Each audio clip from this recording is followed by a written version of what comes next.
So good evening. परत introduce करतो. So मी Akshay Kadam, academic director UPSC guide. आणि मी गेली 10 वर्ष झालं UPSC साठी कोचिंग करत आहे. गेली 5 वर्ष तर मी दिल्लीतच होतो आणि आता MPSC UPSC सिलेबस सेम झाल्यामुळे मग मी पुण्यामध्ये क्लासेस काढायच्या सेनी आलो. Now I have joined UPSC guide as a partner and academic director. So I will be teaching here full time. आणि काय झालं तुमचे जे पण मेंटॉरशिप जी पण तुम्हाला लागणार आहे I will be providing it to you. So आजचं जे लेक्चर आहे त्याच्यामध्ये मी फक्त राज्यसेवेचा मेन्सचा सिलेबस काय आहे, अजून मी तुम्हाला फक्त बेसिक तुम्ही बघितलं असेल त्याचे टॉपिक्स काय आहेत आणि त्याच्याबद्दल एक बेसिक ओरिएंटेशन लेक्चर हे विषय आहेत. तुम्हाला काय त्याच्यामध्ये टॉपिक्स दिलेत त्याच्याबद्दल बेसिक आयडिया देईन आणि त्याच्यानंतर मग उद्यापासून प्रत्येक एक विषयाचे टॉपिक्सचं डिटेल सिलेबसचं डिस्कशन होईल. म्हणजे प्रत्येक तो टॉपिकचा अर्थ काय वगैरे. सो फॉर एक्झाम्पल उद्या मग मी नीतिशास्त्र जो मेजर पेपर चेंज झालेला आहे की जो पेपरच आधी नव्हता त्याचं डिस्कशन घेईन. तो 2 तास नीतिशास्त्राचा सिलेबस काय आहे, ते टॉपिक्स काय आहेत, टॉपिक्स मधून काय एक्सपेक्ट आहे, काय कसा अभ्यास करायचा, त्याच्या बेसिक स्ट्रॅटेजी टिप्स तुम्हाला 2 तास फक्त नीतिशास्त्राचा क्लास घेईन.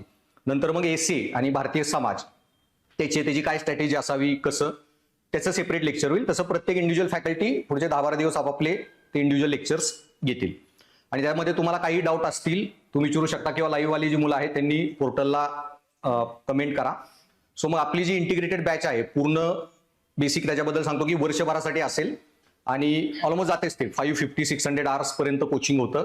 आणि 5 दिवस तुमचं जे टायमिंग आहे 6 ते 8, नंतर आपण एक्सटेंड करून 6 ते 8:30 करणार.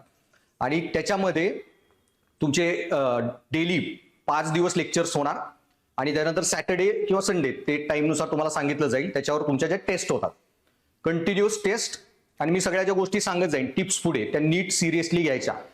आणि तुम्ही आता खूप म्हणजे प्रिपेअर करताय, कॉलेजमध्ये असाल बरेच जण, तुम्ही आत्तापासून प्रिपेअर करताय. सो जेव्हा तुम्ही प्रिपेअर करताय ते नीट स्ट्रॅटेजीनी प्रिपेअर करा, फोकसनी प्रिपेअर करा. पुढे मी अजून बऱ्याच स्ट्रॅटेजी टिप्स सांगत जाईनच, पण बेसिक एक रूल लक्षात ठेवा, UPSCचा किंवा MPSC सगळीकडेच लागू होतो. 33% तुमचं कोचिंग गायडन्स जे तुम्ही शिकायला आलेला आहे.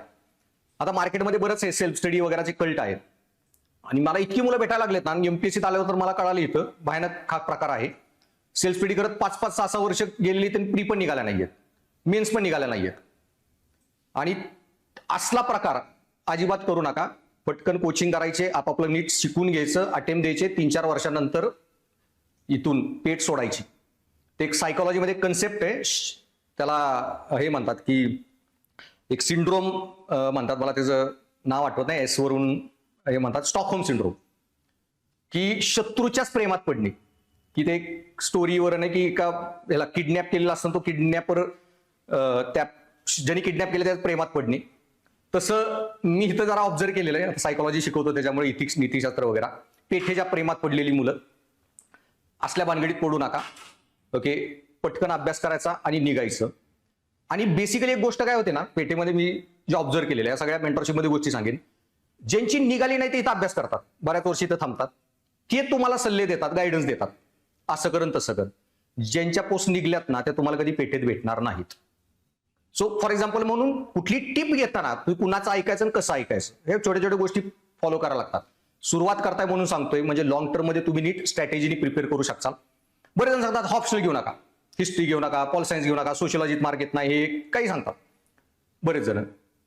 तुम्हाला मी सांगतो की मी जेव्हा दिल्लीत क्लास घ्यायचो बऱ्याच इन्स्टिट्यूटमध्ये KG वगैरे याच्या तिथे, आणि हॅट फेजमध्ये जसे आता इंटरव्ह्यू चालू आहेत ना UPSCचे, माझं लेक्चर झालं दिवसाचं, मी तिथे जाऊन मुलांचे जे इंटरव्ह्यू चालायचे आणि त्याचे फॉर्म बघायचो. प्रत्येक ऑप्शनलवाला मुलगा भेटतो तुम्हाला, आणि ज्यांची पोस्ट निघेल ना तो तुम्हाला पेठेत भेटणारच नाहीये. तो जाणार लाभासनाला, तो जाणार यशदाला. सो ज्याला त्या विषयात मार्क आलेत ना, हिस्ट्री असो सोशियोलॉजी जे आपण ऑप्शनलमध्ये, तो इथं नाहीच ना तुम्हाला सांगायला मार्क येत नाही. ज्याला मार्क आले नाहीत ना तो इथं आहे आणि तो सांगतो अरे ह्याच्यात ऑप्शनलमध्ये मार्क येत नाहीत, ह्याच्यात ते येत नाही. सो असं कोणाचं गायडन्स काही ऐकून प्रिपेअर करायचं नाही. इथं वेल एस्टॅब्लिश फॅकल्टी आहे, सगळ्या विषयांच्या एक्सपर्ट लोक आहेत, ते तुम्हाला क्लिअर कट सांगतात.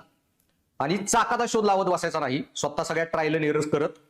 समज 33% कोचिंग घ्या आणि तुमची एनर्जी पुढे घालवायची. सेल्फ स्टडी त्याच्यानंतर जे मॅटर करतं 33% तुम्ही किती मेहनत करताय. फ्रँकली सगळे कोचिंग करते म्हणून सगळ्याचे पोस्ट निघत नाही. तुम्ही किती वर्कआउट करता, चुका इम्प्रूव्ह करता, फीडबॅक घेता, गायडन्स घेता. आता मी एक गोष्ट क्लासच्या शेवटी सांगतो, माझ्या दर लेक्चरला, म्हणजे कुठेही ऑल इंडिया माझे जेव्हाही लेक्चर होताना दर बॅचमध्ये माझं एक वाक्य असतं की आता हे सगळं शिकून झालं, ह्याच्यानंतर फॅकल्टीच्या टचमध्ये राहा, फीडबॅक घ्या कंटिन्युअसली. पोरं डिसॅपिअर होतात ना, परत भेटतच नाहीत, आणि रिझल्ट नाहीत आले ना मग तर टोटलच गायब होतात. ह्यालाच येत नाहीत भेटायला, की आता कसं जाऊ सरांना भेटायला. अरे तुम्ही क्लासच याच्यासाठी लावलाय, फीच एवढ्यासाठी भरली आहे ना फीडबॅक घ्यायला. रादर रिझल्ट येत नाहीत तर टचमध्ये राहा, एवढे इम्प्रूव्ह होतात फीडबॅक वगैरेवर. आता माझा एक स्टुडंट आहे मेंटरशिप युपीएससी बॅचला, एकम सिंग म्हणून, ऑलरेडी सर्व्हिसमध्ये IRMS 22ला इंडियन रेल्वे मॅनेजमेंट सर्व्हिसमध्ये. ह्या वर्षी मागच्या वर्षी त्याची इंडियन फॉरेस्ट सर्व्हिसमध्ये सिलेक्शन झालं, आणि त्यांनी ऑनलाईन मेंटरशिपसाठी मला जॉईन केलं. आणि आन्सर रायटिंग त्यांनी इथिक्सची, म्हणजे ऑलरेडी पोस्ट होल्डर आहे, फॉरेस्ट DFO आहे तो इंडियन फॉरेस्ट सर्व्हिसमध्ये, IAS IPS साठी रँक इम्प्रूव्ह करायची आहे त्याला. आणि त्याने आन्सर रायटिंग केलं. तुम्हाला सर आत्ता मला कळालं की एवढे आन्सर रायटिंगमध्ये इम्प्रूव्हमेंट होऊ शकते, एवढे एसे चांगले लिहिता येतात. इथिक्सचे त्यांनी 133 आन्सर लिहून मला पाठवले. म्हणजे मी मागच्या मेंटरशिपच्या ग्रुपच्या मुलांना एक मेसेज द्यायला मी सांगितलं की हा पोरगा सर्व्हिसमध्ये दिवसभर ट्रेनिंग करतोय आणि त्याच्यानंतर वेळ काढून एवढी उत्तर लिहिलेत त्यांनी, म्हणजे फीडबॅक घेऊन इम्प्रूव्ह करणे. सो पॉइंट इज ना, रिझल्ट येत नसेल तर रादर तुम्ही फॅकल्टीच्या टचमध्ये राहायला पाहिजे. सो या छोट्या छोट्या गोष्टी असतात की तुम्हाला आता फक्त 2-3च सांगितलं, पुढे अशा बऱ्याच गोष्टी सांगेन. सो सुरुवातीपासून प्रिपेअर करताय तर त्याच्याला सिरियसली घ्या ते फीडबॅक, आणि नीट प्लॅन करून अभ्यास करा. मोकळ्यात चाकाचा शोध लावत बसायचं नाही, चुका स्वतःचं काही करत बसायचं नाही. डाऊट आले सोडवायचे, समजून घ्यायचे फॅकल्टीकडून, स्वतःचा कमीत कमी वेळ घालवायचा. ओके, आता जे मुलं ऑनलाईन ह्या ज्यांची कोचिंग झालेली आपली प्रिव्हियस बॅच जी आहे UPSC गाईडची, आता त्या मुलाचे सगळे टेस्ट सिरीज वगैरे चाललेले आहेत. सिंपल गोष्ट आहे, टेस्ट सिरीजचे ते पेपर देतात आणि एखादा प्रश्न नाही उत्तर जमलं की स्वतः उत्तर शोधत असतात, ह्याच्यात काय चुकीचं असेल. अर्धा एक तास जातो. अरे कशाला त्यासाठी वेळ घालवताय, इथं या सराला विचारा, सर हे असं काय चुकलंय, मला याचं एक्सप्लेनेशन काय आहे, पटकन सांगा. 1 मिनिटात घ्या आन्सर आणि निघा. स्वतःचे तास घालवू नका. मग एक पेपर सोडवायला MCQचा 100 मार्काचा आणि एक्सप्लेनेशन वाचून आन्सर स्वतः शोधत जे 5 तास घालताय, तुम्हाला मार्केटमध्ये मिळतात पेपर, फ्रीमध्ये पण मिळतात, ते घ्यायचे आणि त्याचं एक्सप्लेनेशन वाचत दिवस घालवायचा. त्याच्यापेक्षा हित्त येऊन टेस्ट सिरीजमध्ये पटकन क्वेश्चन घ्यायचे, पटकन एक्सप्लेनेशन घ्यायचे, हाय लेवल नीट समजून घ्यायचा टॉपिक, आणि ते करून मग एक पेपर सोडण्यापेक्षा दिवसात 3 पेपर सोडवा. 70-80 MCQ मॉक्स द्या, तुमची प्रिलिम ज्यादा गॅरंटीने निघेल. सो इफिशियंटली कसा अभ्यास करायचा ते नीट शिका, स्ट्रॅटेजीने नीट अभ्यास करा, बिगिनिंग करत आहात. आणि त्याचंच एक बेसिक उदाहरण, आता माझ्या मिसेस त्या IRS DCP पुण्यामध्येच, तिचं 2018ला म्हणजे 17ला तिने मेन्स दिली, 16ला प्री दिली, कोचिंग केलेली, हाफच कोचिंग झालेली. म्हणजे तिने 15मध्ये डिसेंबरमध्ये नोव्हेंबरमध्ये नोकरी सोडली, ग्रॅज्युएशन झालं, 2 वर्ष नोकरी केली. तिचंही सेशन होईल इथे नंतर. आणि 16च्या नोव्हेंबर डिसेंबर पासून तिने अर्धीच कोचिंग केली, तरी पहिला अटेम्प्ट देऊन टाकला. कोण 6 अटेम्प्ट देत बसणार आहे 9 पुढचे 7 वर्ष, दिन का नाही ते पण माहित नाही, देऊन टाकू अटेम्प्ट. नाही निघली प्री, ठीक आहे, अनुभव तरी आला प्रीचा. नेक्स्ट त्याला नीट अभ्यास करून प्री दिली, मेन्स दिली, नाही निघाली. ऑप्शनल हिस्ट्रीमध्ये 252 मार्क आले. नेक्स्टला काही केलं नाही, इतके पेपर सोडवले, फीडबॅक घेतले, मी घरी चेक करून द्यायचो हिस्ट्रीचे ऑप्शनलचे. Direct mark 320, all India history topper. 70 mark ते एक्स्ट्रा, म्हणजे तुम्ही 150 मार्काचा सेपरेट पेपर सोडवल्यासारखं असतं. ह्याच स्ट्रॅटेजी का काम करतात. आणि मग 5-6 वर्षांनी कळतं तुम्हाला. आता मी जेव्हा इंडिव्हिज्युअल बॅचेस घेतोय काही इथिक्स एसेच्या, मग मला कळलं बऱ्याच त्यांचं बघून 5-5 वर्षांनी पोरं UPSC करणारी पण आलेत की सर इथिक्सचे आन्सर्स लिहिता येत नाहीये, एसेस कसा मार्क येत नाहीयेत, 2-4 मेन्स फेल होऊन येतात. तसाच एक लास्ट टाइम एक स्टुडंट आला, भेटला, मेन्सच्या सगळं मेंटरशिप गायडन्स मी सगळं सांगितलं त्याला, परत तो गायबच झाला. प्री निघली त्या वर्षी, मेन्स दिली आणि इंटरव्ह्यूमध्ये काहीतरी मेन्सला एसेला 80-82 मार्क आले. मग त्याला कळलं यार सरांचं ऐकायला पाहिजे होतं, फीडबॅक घ्यायला पाहिजे होता. नेक्स्ट त्याला आला, मेंटरशिप वगैरे सगळं जॉईन करून म्हणला सर यावर्षी नीट प्रिपेअर करणार आहे, प्री दिली, त्या वर्षी प्रीच नाही निघाली मागच्या वर्षीची. म्हणजे हा वर्ष असंच गेलं वाया, आता पुढची प्री देणार आहे. ह्या चुका करायच्या नाहीत, ह्याच्यामध्ये एक कॉस्ट एवढी गोष्ट महागात पडते. सो ह्याच्यात बऱ्याच स्ट्रॅटेजी आहेत, त्या व्यवस्थित केल्या ना, नुसतीच गर्दी अदरवाईज MPSC UPSC मध्ये नीट सिन्सिअरली करणारे खूप कमी भेटतात. त्याच्यामुळे ते नीट करा, 2-3 वर्ष फुल मेहनत करायची. इकडे उतरल्यावर नाही झालं, बाकी बऱ्याच एक्झाम आहेत, आणि कुठलीही तुम्ही एक्झाम प्रिपेअर करा. आता इथे मी फुल टाइम, म्हणजे आता इथून पुढचे जोपर्यंत UPSC गाईड पुण्यात आहे मी इथेच आहे. तुम्ही कुठल्याही एक्झाम दिला, ऑल टाइम तुम्ही माझ्या कॉन्टॅक्टमध्ये राहू शकता. तुम्ही MPSC द्या, ॲग्री MPSC द्या, किती आता ॲग्री MPSC मुलं येत आहेत की इंटरव्ह्यू सर घ्या मॉक साठी वगैरे. मी बघत मी नाही तो स्टुडंट आहे नाही आहे वगैरे. सो बेसिकली मग तुम्ही कुठली एक्झाम पुढे घ्या, पण मग 2-3 हे फुल अटेम्प्ट दिले मेहनतीने, एक बॅकअपसाठी एक एक्झाम पकडायची, पॅरल करत एक्झाम द्यायच्या. बरेच पोरं पोस्ट घेऊन पण आरामात युपीएससी पण क्रॅक करतात. हाच जो सांगितलं इकम सिंग जो स्टुडंट आहे, युट्यूबला टाका, सगळ्या येतील त्याची व्हिडिओ. 22ला एक पोस्ट काढली, 24ला काढली, आता 25ची पण परत देतोय. ह्या वर्षी जे टॉपर आहेत एमपीएससीचे मध्ये त्यांचं सेशन झालं, ते पण ऑलरेडी काय म्हणतात STI होते, मग बीडीओ झाले, मग पोस्ट काढली. सो एक बॅकअपला पण पोस्ट घेऊन पुढे अभ्यास करू शकता. सो आता हे सगळ्या गोष्टी जरी समजून घेऊन व्यवस्थित सगळा अभ्यास करून मग प्रोसेसमध्ये उतरायचं.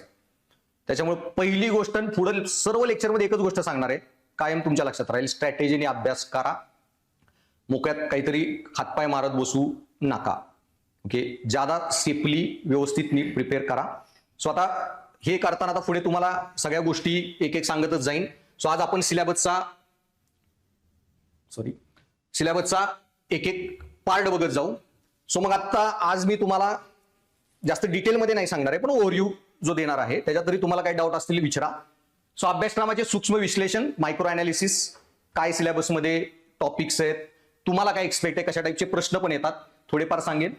देन लेखन कौशल्य कसे विकसित करावे हे मी थोडा एंडला सांगेन, कारण आता 1750 मार्काची रायटिंग एक्झाम आहे.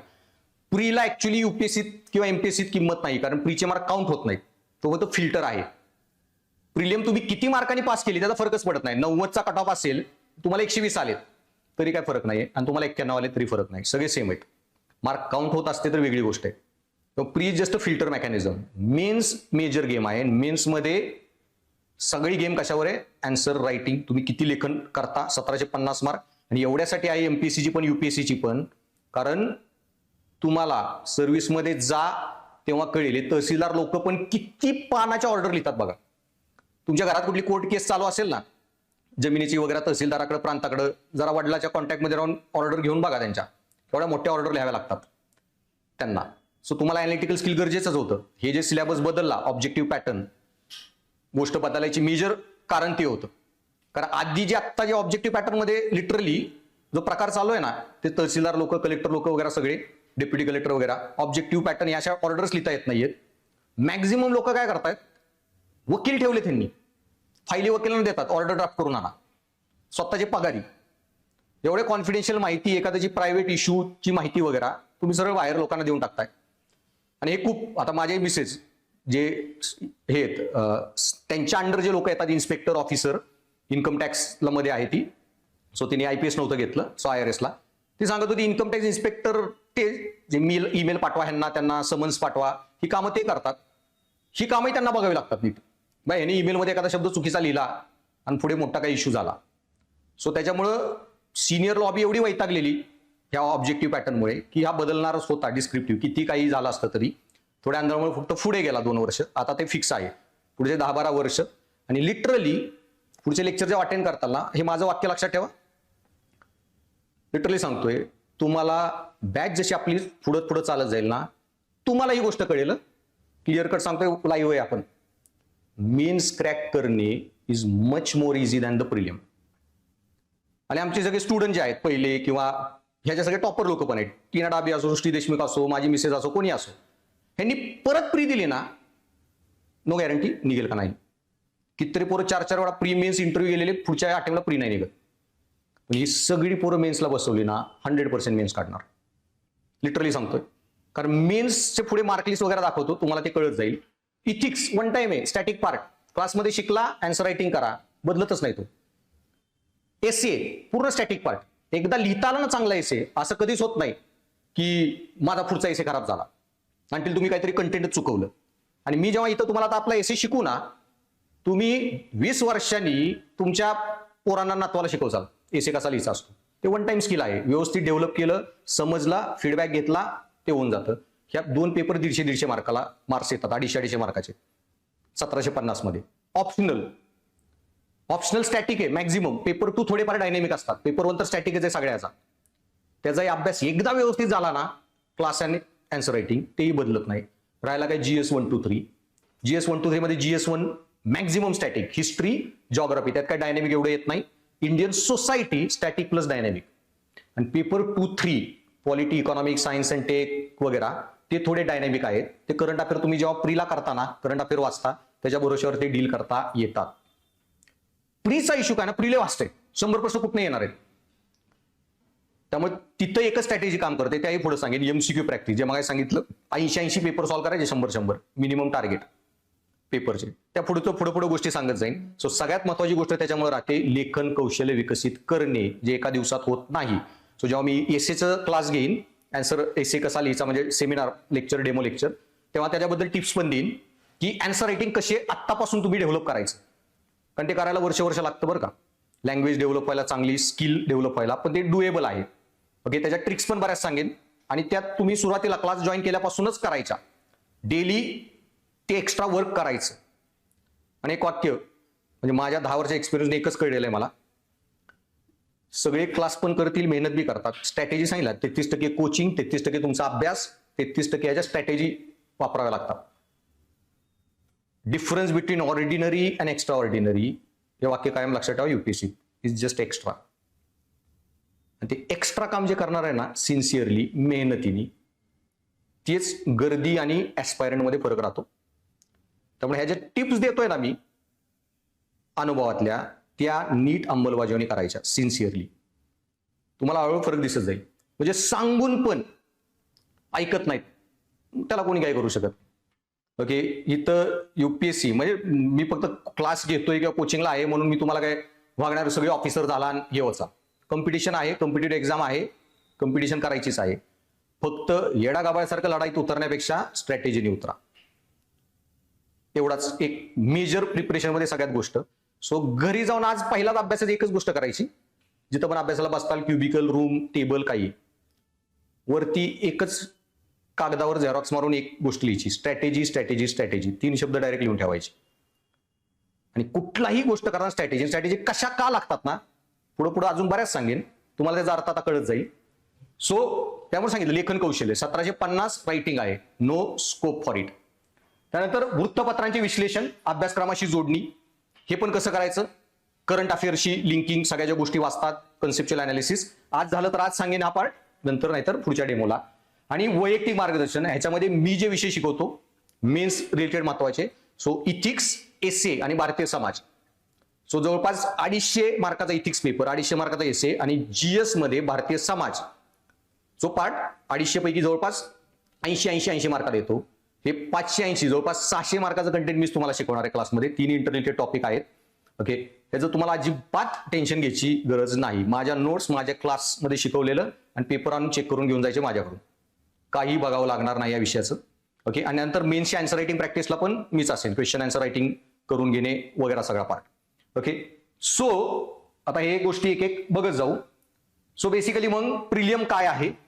सो प्रिलियमचे पण वेगवेगळे शिक्षक आपले विषय त्याचे डिटेल घेतील. उद्या मी इथिक्स घेईन, परवा पवनवाडी सर हिस्ट्रीचं प्रिलियम ओरिएंटेशन सांगतील, आणि त्यानंतर मग जवाद काझी सर हिस्ट्रीचं मेन्स प्री दोन्ही अँगलनी सांगतील. जे analytical part Jawad Kazi sir आहेत. सो मी जस्ट सांगितलं की आम्ही युपीएससीची एमपीएससीची प्रीची फॅकल्टी आहे, जे ऑब्जेक्टिव्ह नेचरवाली, तेही क्लास घेणार तुमचे प्रीचे, आणि अनालिटिकल युपीएससीची आमची फॅकल्टी आहे, ते क्लासेस घेणार तुमचे मेन्सचे. सो ऍक्च्युली इथे ज्या बऱ्याच इंडिव्हिज्युअल बॅचेस चालतात, खूप रिपीटेड नावं आहेत, धनंजय मते सर इकॉनॉमिक्सला, पवन माळी सर हिस्ट्रीला वगैरे, अवधूत कल्याण सर जॉग्राफी वगैरे, हे सगळे माझे एकदम बेस्ट फ्रेंड आहेत. तर मग त्यांना मी सांगितलं इकडे यावं लागतं आता, कारण युपीएससी गाईडमध्ये मी शिक्षक असतो तर वेगळी गोष्ट आहे, आता मी पार्टनर पण आहे इथे. ओके, सो लाईक हेच आहे ओनर डायरेक्टर, त्यामुळे माझा क्लास आहे, त्यामुळे तुम्हाला घ्यावे लागणार. सो आता एमपीसी क्रॅश कोर्सची आपण जी बॅच लॉन्च केली त्याला पण ते त्यांचे लेक्चर घेत आहेत. ओके, आणि इंटिग्रेट बॅचला पण ते त्यांचा प्रिलिमचा पार्ट शिकवतील. आणि आमच्या मग इकॉनॉमिक्सच्या जॉग्राफीच्या जे युपीएससी गाईडला युपीएससी शिकवतात महाराष्ट्रातल्या ज्या फॅकल्टी आहेत, ते तुमचा मेन्सचा पार्ट, जसं मी युपीएससीला शिकवतो मराठीत एसी इथिक्स. आता याच्यामध्ये मग तुमचं प्रिलियमचा जो पार्ट आहे त्याच्यामध्ये 2 पेपर आहेत, सिलेबस ही सांगतो मी. सो 200 मार्काचा GS1 आणि तुमचा सीसॅट 200 मार्काचा. युपीएससीचा सीसॅट आहे ना, तो लय भयानक असतो, तुमची राज्यसेवा एवढी अवघड करत नाही. तो क्वालिफाईंग आहे, 66 मार्क लागतात जे निघतात. दोन्ही पेपर मराठी इंग्लिशमध्ये देऊ शकता. युपीएससीचं काय झालंय ना, की जुना सिलेबस होता ना युपीएससीचा, त्यात मॅटर काय होता, प्रिलियम मध्ये 2 पेपर कुठले असायचे, जनरल स्टडीचा एक आणि ऑप्शनलचा एक पेपर, ऑब्जेक्टिव्ह ऑप्शनलचा, हिस्ट्री पॉल सायन्स जो पण आहे ना त्याचा. ज्यांनी 10 वर्ष प्रिपेअर केलं ना, 10वी 12वी पासूनच 10 वर्ष, ऑप्शनल चांगला असणार आहे. ऑब्जेक्टिव्ह स्टेट पॉईंट मारा, चांगलं जमायचं त्यांना. जसं जुन्या सिलेबसमध्ये एमपीएससीच्या होत होतं ना, जे ज्यादा वर्ष करतात त्यांची पोस्ट निघायची, प्री निघायची, ऑब्जेक्टिव्ह मेन्स निघायची. आणि प्री जीएस त्यांचा ज्यादा कमांड, प्री निघली फक्त रट्टा मारो ऑप्शनलच्या भरोशावर. मेन्सला गेलं की मेन्सला जे पेपर होते ना 300 मार्काचे, त्याच्यामध्ये काय होते, जीएसचे 2 पेपर, एकच होता आय गेस, आणि ऑप्शनलचे 2 ऑप्शनल असायचे, 4 पेपर, 300 1200 मार्काचा ऑप्शनल, जीएसचे 2 300 1800, आणि मराठी इंग्लिश काय ते तुमचे क्वालिफाईंग. ऑप्शनलचा जर 10 वर्ष अभ्यास झालाय ना, ते 1200 मार्कात तो चिकार स्कोर करायचा, जीएस मध्ये येऊ न येऊ, ऑप्शनलच्या बरोबरवर मेन्स क्रॅक. आणि मॅक्झिमम जी ब्युरोक्रेसी सिलेक्ट होत होती ना रट्टा मारो गँग, युपीएससीला हेच नको होतं. रट्टा मारो, जे प्रश्न आता जे एवढे डायनेमिक आहेत प्रशासनापुढं, ही ग्रँड टूर आली, पटकन सगळं ऑर्गनाईज करा, रट्टा मारूच नको. आणि सिलेबसमध्ये त्यांना एकच सांगितलं, ज्या कमिटी बसले ना, आपलं जसं एमपीएससी बदलायला कुठली कमिटी बसलेली, दळवी आयोग, तसं त्यांच्या ज्या बसलेल्या कमिटीज, सेकंड एआरसी, बऱ्याच कमिशन्स होत्या, त्यांनी जे सांगितलेलं की युपीएससी प्रशासन सुधारायला काय करा, तर त्याच्यामध्ये हे रट्टा मारो गँग नको, डायनेमिक सिव्हिल सर्वंट पाहिजेत आम्हाला. आणि तसा सिलेबस म्हणून आणला सीसॅट. तर सीसॅट आणला की युपी बिहारमध्ये फुल आंदोलन चालू झाली की सीसॅट जमत नाही म्हणून, रट्ट्याच्या भरोशावर पास व्हायची एवढी पोरं. मग आंदोलन झाली, पॉलिटिकल इश्यू झाला, युपीएससी म्हणजे ठीक आहे क्वालिफाईंग करतो, काउंट नाही करायचे मार्क. तर आता आधी कसं होतं, एखादं सीसॅट नाही चांगलं मार्क काउंट व्हायचे आधी सीसॅटचे. जीएस मध्ये त्यांनी 120 140 काढले, तुमचे 130 आले सपोज. सीसॅट अवघड आहे, 70 आले, 60 आले, 130 अधिक 60 190 वर गेला, कट ऑफ निघली, मेन्स लिहिसा. त्यांनी आंदोलन केली, नाही सीसॅट नाही पाहिजे. एखादं सीसॅट चांगलं असतं, जीएस कमी असतं, असं कोणी नाही प्रश्न जीएसचं नॉलेज पाहिजे, सीसॅटचं पण पाहिजे ना, तुम्हाला निर्णय घ्यायचे, डिसिजन मेकिंग, लॉजिकल रिझनिंग. आयोगाने काय केलं मग, 14-15ला काउंट होतो ते मार्क, नाहीत काउंट करायचे, क्वालिफाईंग करतो. आयोगाला क्लिअर होतं, भाई आम्हाला रट्टा मारू नको, एक्झाम ही काय तुमच्यासाठी नाही, एक्झाम प्रशासनासाठी आहे, त्यांना जशी गरज आहे अधिकाऱ्यांची. ते म्हणजे ठीक आहे क्वालिफाईंग तर क्वालिफाईंग. आणि असा युपीएससीचा क्वालिफाईंग पेपर केला नाही, निम्मी कॉम्पिटिशन प्रिलिम मध्ये संपून टाकतात, क्वालिफाय होऊन नाही देणार. सो एक प्रकार असतो कुराडीवर पायावर कुराड मारणे, आंदोलन करून कुराडीवर पाय मारले यांनी. आणि युपी बिहार मधला जो पर्सेंटेज ऍक्च्युली कमी झालं युपीएससीत, आता सगळ्यात जास्त सिलेक्शन महाराष्ट्रात नव्हतं. आपल्या शाळा झेडपीच्या कम्पॅरेटिव्ह त्यांच्या बऱ्याच चांगल्या आहेत, आपल्याकडे एज्युकेशन त्या कम्पॅरेटिव्हली बरंच चांगलं आहे. सीसॅट बिसॅट मध्ये आपली पोरं आरामात मॅनेज करतात, जे त्यांचं होतच नाहीये. आणि आता सगळ्यात जास्त सिलेक्शन महाराष्ट्रातलं आहे, जवळजवळ 1000 युपीएससी पोस्ट तर 89, 90, 100 दरवर्षी, एखाद्या वर्षी कमी जादा आकडा होतो याच्यामध्ये युपीएससी. सो हा जो प्रकार आहे सीसॅटचा, युपीएससी क्वालिफाय होऊन देत नाही, एवढा अवघड करते, पण एमपीएससी तसा करत नाही. रिझनेबल पेपर आहे, मी बघितलाय, आरामात तुम्ही करू शकता. सो त्याचं टेन्शन घ्यायची गरज नाही. आपल्या क्लासमध्ये जे सीसॅट होईल तेवढ्यावर पण तुम्ही आरामात 66-70 मार्क वाढवू शकता. जीएस जो आहे त्याचा आपण टॉपिक वाईज ज्याचे मार्क काउंट होणार आहेत, आता त्याचा कट ऑफ कसा राहील नाही राहील, पेपर कसे येतील व्हॅरी.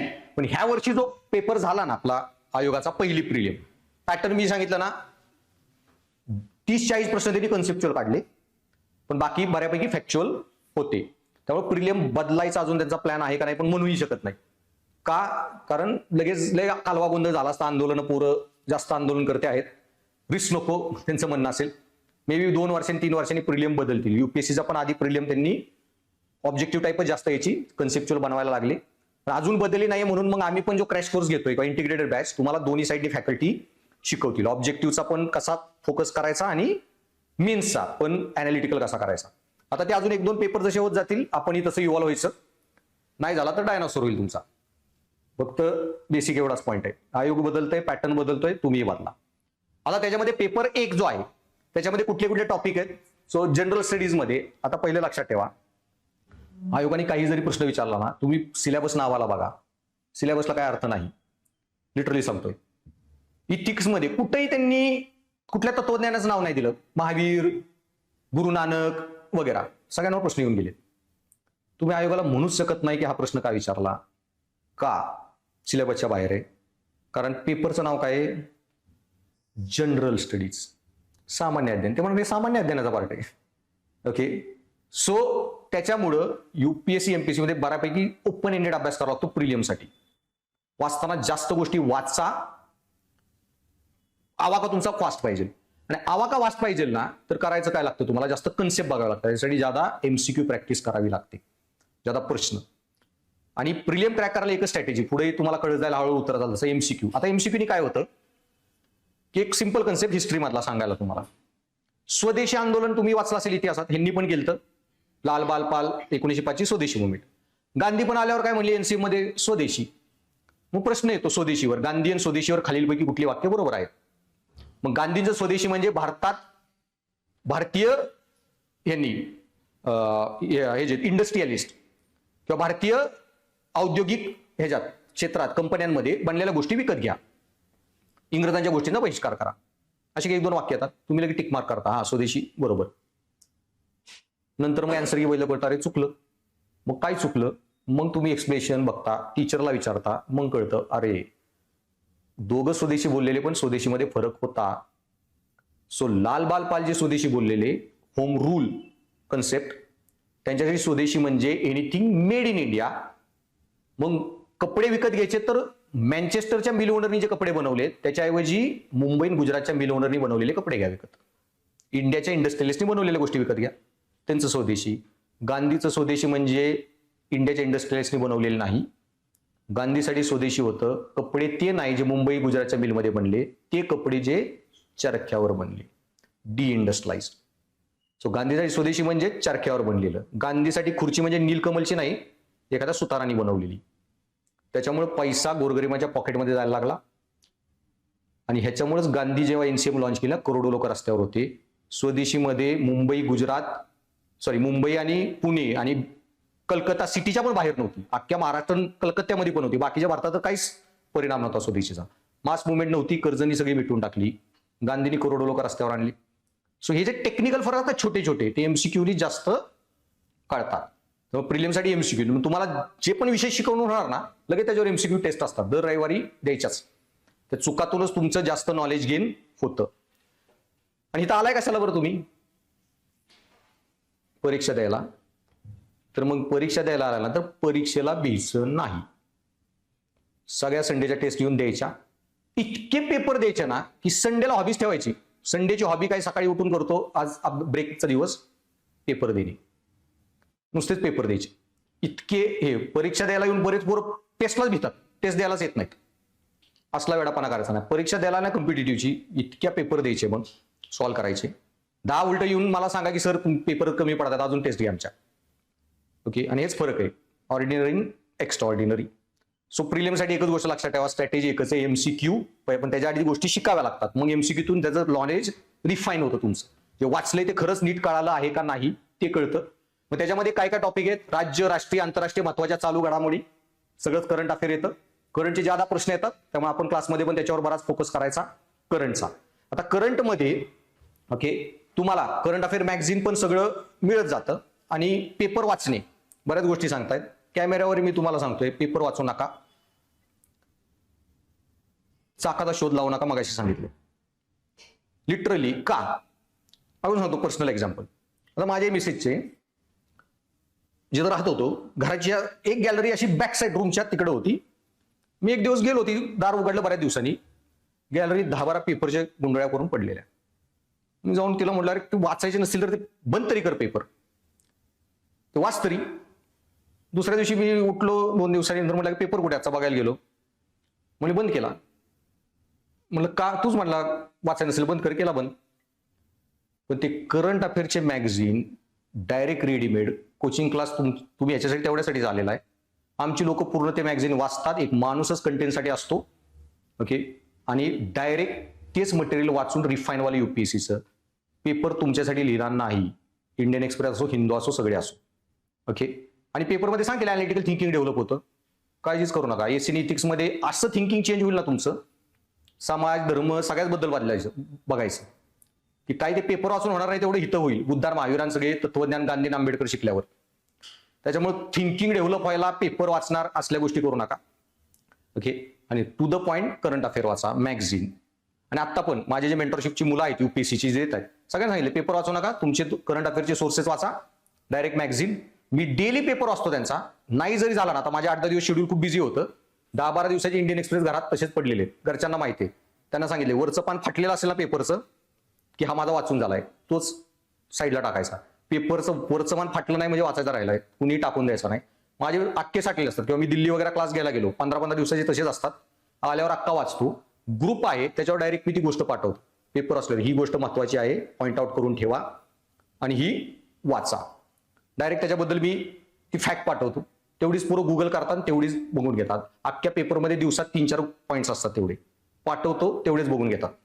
बाकी काही पेपर वाचत पण बसत नाही. सो डेली मी त्यांना लिहून पाठवतो, प्रिलियम पॉइंटर ही गोष्ट वाचा, मेन्सच्या अँगलनी ही गोष्ट महत्वाची, ही नोट्स बनवा, हे वाचा. सो तुम्ही फक्त तेवढंच करायचं. स्वतःचे करंट अफेअर मॅगझिन, मी तुमच्यासाठी पेपर वाचत आहे, काळजी करू नका. पेपर वाचावे लागतात. जो युपीएससीत मास्तर वाचत नाही ना पेपर, त्याचं करिअर संपलं. युपीएससी सगळ्यात बेसिक गोष्ट आहे. पण मी जर ते काम करतोय, तुम्ही कशाला चाकाचा शोध लावताय परत? डायरेक्ट तुम्हाला रेडीमेड जेव्हा पॉईंट दिवसात बघायचं, कधी आले, काय पॉईंट आलाय सरांचा. कधी कधी मला अख्खे पेपर आठवड्याची शनिवारीच वाचतो मी, डायरेक्ट 40-50 गोष्टी पाठवून देतो. या 5 पाठवा. आणि आम्हाला माहिती आहे ना कशावर प्रश्न युपीएससी बनवू शकते, कसा प्रश्न बनवू शकतो. आता पंजाब गव्हर्नमेंटने 5 अखाल शिखांचे जे अखाल तख्त आहेत त्यांना रिकॉग्निशन दिलं, लॉ पास केला. मी लगेच पॉइंटर पाठवले. 5 अखाल तख्त कुठल्या सिटीमध्ये कुठलं आहे, कधी बनलं गेलं, कुठल्या गुरुचं ते तख्त आहे, गोष्टी सगळ्या बघून घ्या. ओके. तसं तुमचा हा जो आहे छावा मूवी आला बाय, मग संभाजी महाराजांबद्दलच्या सगळ्या बेसिक गोष्टी, संभाजी महाराजांची कुठली कादंबरी लिहिली गेली, मूवी कुठल्या कादंबरीवर आला, काय वाचायचंय मी डायरेक्टच लिहून देतो. गुगल करा आणि वाचून घ्या. सो तुम्हाला ते कळलं पाहिजे. तसं मग तुम्हाला आयोगाच्या काही गोष्टी आल्या, मी तुम्हाला ते डायरेक्ट पॉइंटर पाठवणार आहे, हे गोष्टी करा, ही गोष्टी वाचायच्या आहेत, तेवढ्याच तुम्ही करायच्या. सो करंट अफेअरला ही बेसिक स्ट्रॅटेजी, नंतर करंट अफेअरचं पण सेपरेट लेक्चर होईल, कसं अभ्यास काय काय करायचा आहे. पण एवढं लक्षात ठेवा, मॅगझिन डिगभर करंट अफेअर होतं. मी ज्या गोष्टी पॉइंटर पाठवले ते वाचून डिगभर होतं. नंतर क्लास करंट अफेअरचे होणार तुमचे, जे विकली किंवा मंथच्या एंडला एखाद दिवशी. जनरली ते कसं करतो आम्ही, की एखादी फॅकल्टी अचानक आजारी पडते, काही गोष्टी होतात, त्यावेळी डायरेक्ट मग करंट अफेअरचे लेक्चर शक्यतो घ्यायचे, की तुम्हाला बंग देण्यापेक्षा. ओके. सो करंट अफेअरचे असे रेग्युलरली लेक्चर होतील आणि राहिलेलं पूर्ण एंडला फुल लेक्चर होतील. त्याच्यात जे करंट अफेअर दिलं तेवढं, आणि नंतर ज्या टेस्ट देता तुम्ही. आता आपली युपीएससी करंट अफेअर जो महत्वाचा पॉईंट आहे, युपीएससी गाईडची जी मेन्सची टेस्ट सिरीज चालू आहे, सॉरी प्रिलियमची युपीएससी साठीची 48 टेस्ट आहेत. त्याच्यामध्ये 30 टेस्ट आहेत सेक्शनल, पॉलिटिक्स, हिस्ट्री सगळ्या विषयाच्या. 20 टेस्ट आहेत फक्त करंट अफेअरच्या. म्हणजे तुम्ही 20 टेस्ट गुणिले 100, 2000 टॉपिक वाचताय करंट अफेअरचे. आणि 8 टेस्ट आहेत तुमच्या ह्याच्या कॉम्प्रिहेन्सिव्ह एंडला. आणि प्लस पॉइंटर मी वर्षात 1001 पॉईंट पाठवीन, 3000. आणि बाकीचे करंट अफेअर गोष्टी तुम्ही करता. सो स्वतः काही करत बसू नका. डिगवर तुम्हाला जे कंटेंट मिळेल तेच फक्त नीट वाचायचं. ते सोडून मग अजून काय, भारताचा इतिहास, जिथं त्यांनी काय लिहिलंय, महाराष्ट्राच्या विशेष संदर्भासह. ओके. त्यासाठी आपल्याकडे बेस्ट फॅकल्टी आहे, पवन सर, पवन माळी सर. हिस्ट्री तुमचा महाराष्ट्राचा वगैरे इतिहास ते जास्त घेतील, आणि प्रिलियमचा ओरिएंटेड, आणि भारतीय राष्ट्रीय चळवळ, so Indian national movement. So याच्यामध्ये त्यांनी काय सांगितलं, की भारताचा इतिहास आणि महाराष्ट्राचा पण इतिहास. आता त्याच्यामध्ये इतिहास म्हणजे काय असं क्लिअर कट मेन्शन नाही, पण मध्ययुगीन, प्राचीन आणि आधुनिक भारत तिन्ही वाचावं लागतं. आर्ट, आर्किटेक्चर, कल्चरचे प्रश्न येतात, ते जास्त प्रिलियम मध्ये जास्त विचारतात आजकाल. आणि तुमचा महाराष्ट्राचा पण सेम, आणि भारतीय राष्ट्रीय चळवळ, इंडियन नॅशनल मुवमेंट. त्यानंतर महाराष्ट्र, भारत आणि जगाचा भौतिक, सामाजिक आणि आर्थिक भूगोल. पण याच्यामध्ये पण भारताचा भूगोल, जगाचा आणि महाराष्ट्राचा पण भूगोल सांगितलाय. त्याच्यामध्ये सगळ्यात जास्त प्रश्न तुमचे येतात भौतिक, फिजिकल जॉग्राफी, नद्या, हे भूकंप, हे जे जनरल जॉग्राफीचे जे कन्सेप्ट आहेत त्याच्यावर. सामाजिक आर्थिकवर पण थोडे प्रश्न येतात, पण ज्यादा वेटेज तुमचं भौतिक भूगोल जो आहे जॉग्राफीमध्ये, तो जो पार्ट आहे त्याच्यावर, प्लेट टेक्टॉनिक्स वगैरे अशा ज्या थिअरीज आहेत. सो त्याच्यामध्ये पण आपल्याकडे बेस्ट फॅकल्टी, अवधूत कल्याणे सर प्रिलियमच्या अँगलनी घेतील, आणि कोंद्रे सर म्हणून जे आहेत आपले, आणि सुमित वाघ वगैरे, ते मेन्स युपीएससीच्या मेन्सच्या अॅनालिटिकल रिझनिंग ओरिएंटेड जो पार्ट असतो. देन महाराष्ट्र आणि भारत, राज्य व्यवस्था आणि शासन, घटना, राजकीय व्यवस्था, पंचायती राज, शहरी प्रशासन, सामाजिक धोरणे, ह्याच्यामध्ये महाराष्ट्र आणि भारत दोन्हीची वाचायची आहेत. सो बेसिकली पॉलिटीचा पार्ट सगळा. आणि देन मूलभूत संख्या ज्ञान आणि गणित, क्षेत्रफळ, घनफळ, काळ, काम, वेग, सरासरी, वय, शक्यता इत्यादी, हे जे तुमचं हे जे आहे, सॉरी,